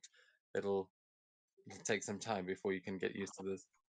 Is there a very awkward looking Shiori behind the paper wall as this disintegrates as she was trying to sneak away? Oh my god, maybe Sneak in maybe a small she actually... bite behind the wall, and the wall is just now gone right as she's busy biting into some of the food. Oh no! Now I just imagine it basically disintegrated her. Oh. No, not like that. It's just the wall gets disintegrated, and she's on the other side awkwardly trying to eat food. I mean, Yeah, Astraea absolutely. sits next to her, and she bonks Astraea with her hand, just like slaps her. Get that tentacle fucking thing away from me! And she's trying to push her away. She's not like that thing at all. Yeah, I say to Shiori, no, don't worry. And Jin will walk up and begin use mending to repair the wall. She will just slowly kind of like sidestep away with a little piece of mochi still in her hand as she tries to, sorry, my lord, and just seems grateful that you're fixing it and goes back to the reception. Yeah, no, Sorry when for she's the near Shiori there, disintegration.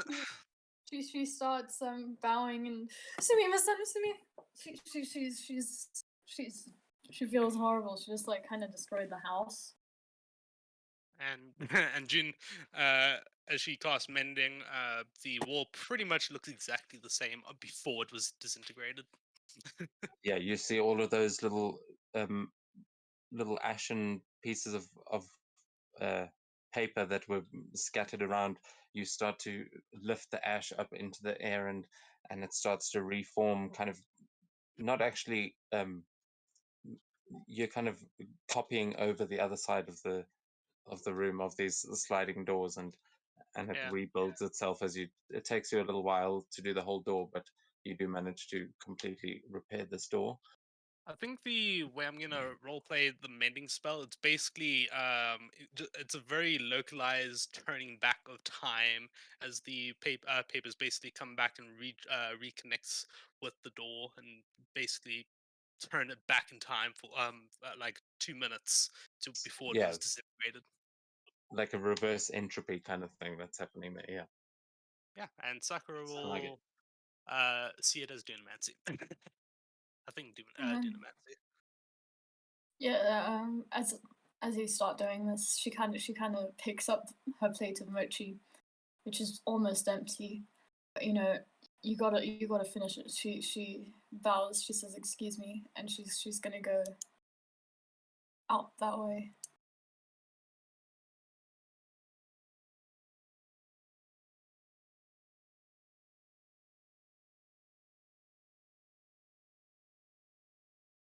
And Okay. she's gonna sort of go and sit outside.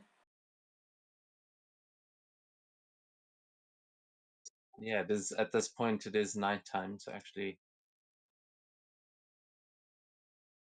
oh, I can't quite switch it over at this point. But it is nighttime, and you can see now that there are fireflies sort of fluttering around the bathhouse.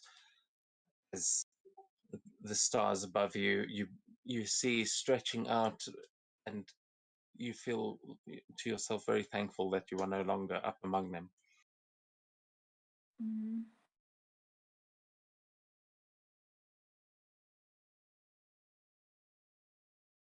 Is there, yeah, so as you the rest of you kind of sit around and finish off this hero's feast, you guys will be able to take a long rest here in the bathhouse. But that we're going to sort of wrap things up here a little bit. Anything else you guys want to do here? Anything else you want to discuss? Z is eager to discuss the plans of what comes next, as Seto was bringing up. She seems to still want to pursue the rings. Yeah, what do you guys want to do? Seto would just sigh and just say, "There's not a fucking single day where you don't make some bullshit up between yourself." And he's gonna go and follow Sakura's path to try to comfort her.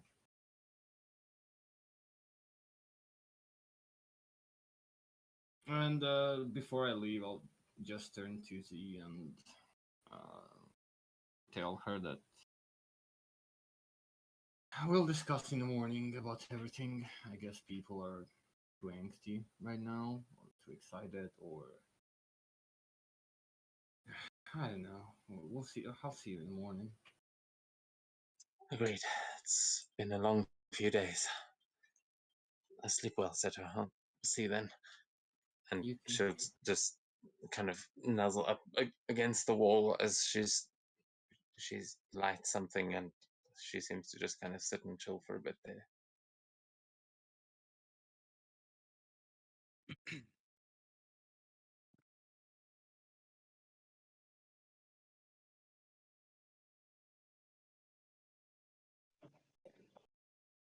I will just finish it like pretty fast and leave without saying anything, even during the feast itself. Okay. You are leaving the room, you see the two Githyanki that are sitting at their table, and they both give you a nod, and uh, they sort of raise their drinks to you out of respect, and as if to say well done for what happened. But they know that actually this one does speak common. He says, "Ah, thank you for your help on the ship. We're, as much as we are missing the old ship, don't think we would have made it without you."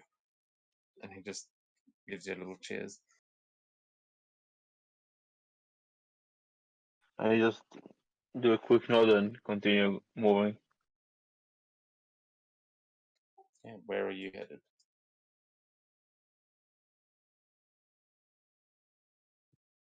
Just find a spot to sleep. I'm staying there. You're staying at the bathhouse. Yeah, it's already pretty late to fly back. Yeah, no, that's cool. You can do that. You'll find a spot to sleep at the bathhouse.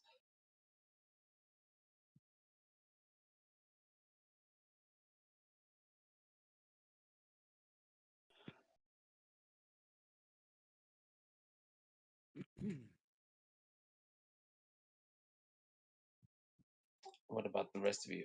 Astraea and June? Yeah, so June will pick up two of the pillows and make her way to the front of the to the front of the bathhouse. Let me quickly move her there. She will give a wink to Haru-chan on her way out, as well as Shiori. And then she will Fucking go to the bars. front and just give a leap up to the roof, and then just basically get a pillow ready, put one next to her, and let her little fairy dragon crawl off her shoulder and onto the pillow, and she will lay back with the other pillow and begin just stargazing for about an hour, and then she's gonna go to sleep on the roof. Okay. Yeah, we'll jump back to you in a second. Astraea, what are you doing? I will turn. I think they're more colors. Not taking it, but buying the mask. Not that I know of, but I mean, based on all those different dragon heads, it would stand to reason that they might be. Why? Do you think they will be? I mean, Maybe they are the key to helping.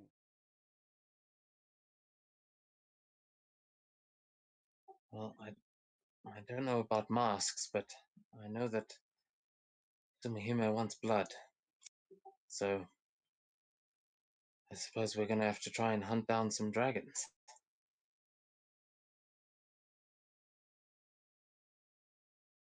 Knows? Maybe they zoom in the.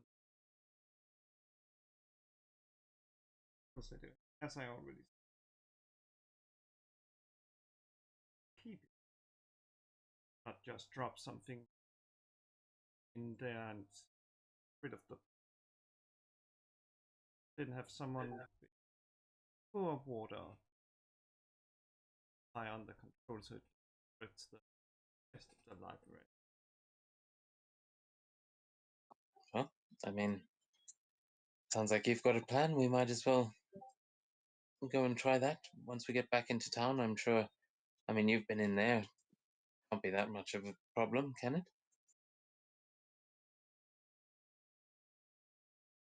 Well, who knows? I mean, we've even been gone for a couple of days. Maybe someone's taken care of it already. But yeah, we'll go check it out in the morning. I'll come with you. I need to check in with the school anyway. Oh yeah, the fucking schools. Yes. And then back to. I wait for. And I just walk outside of the bathhouse and just sits and basically stares at the stars the entire night. Okay. Yeah. So, Seto we'll jump back to you for a second. Was there something you wanted to go and do as you head off back to Sakura? Just be a shoulder to lean on for now.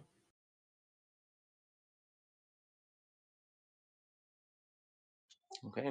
So as you guys all go to your respective places, and I mean, Jerry sleeps soundly, but the rest of you, as you are staring up into the stars, you see, you kind of get comfortable, and everything is quietening down.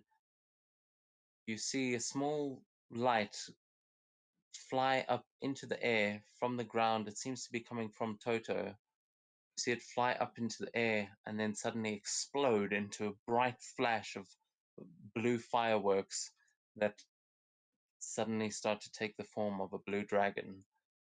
And that is where we're going to end tonight's session. Oh shit, oh fuck, oh shit, oh fuck, oh shit. Ah, son of a bitch. What? Oh shit. You don't remember what that means? No, It it's means not there's a that- fight. I Woohoo! know what it means. The blue dragon. When I heard it was blue, I was like, "Yes, that's gonna be a blue dragon." It was like what June posted. I was like, "That you react to?" Wait, what? Seto to the Tota. Wait, did you post the firework thing before I said it? Here, but See, this is what looks June. That's what June thinks it is. Player me knows exactly what it is. What is it? Yeah. Oh yeah, Sakura doesn't know at all. I You mean, weren't here for Sakura this. probably does. Yeah, Sakura would definitely know. This is actually when Sakura first joined us, it was the last time one of these fireworks was set off. It means that the city is under siege. Oh, fuck. that's not bad. No one died. Fucking hell. At least no A one lot of important. people died, as far as I can recall. Just not the one that we knew. Let's I see, mean, might be wrong. that died. The only one I recall was the people that got inside and crushed on the when the whole collapsed. Anyone. Well, there were a lot of people outside the walls. There was the other building that Seto was fighting at right at the beginning. That got completely overrun. The zombies that you were fighting, a lot of them were from Toto. They had been turned. There were lots of guards and things in that mix. But yeah, you only actually that you guys were involved in. You only lost those guys at the gate. And of course, I was like, oh, let's just have her reaction be just a 6th level spell, you know. You know, her, No, well, her 6th level spell slot. well, no, I'm not going to mess with you like that. We will say that you guys do manage to actually get the long rest as part of, because you've been sitting around having a hero's feast. You've been in the healing pools, all of these things. So you guys will all get a long rest. Okay. But yeah, no, that's fine. Damn it! I was about to do some mind flare shit. Damn it! Oh yeah, let's I was gonna try to do some mind flare shit, but anyway, that's fine. Careful with that. What? What do you mean? He is basically gonna turn into a mind flayer. Then he will cause his own death. That is what. Now I was gonna try something else, but no, don't worry about me. I mean, if your character's staying up all night to watch the stars, you're welcome to forego the long rest and not rest. But yeah, you guys can take it as. I mean, Jerry's definitely sleeping. I have the benefit of not needing, just being able to watch for those hours that should be slept.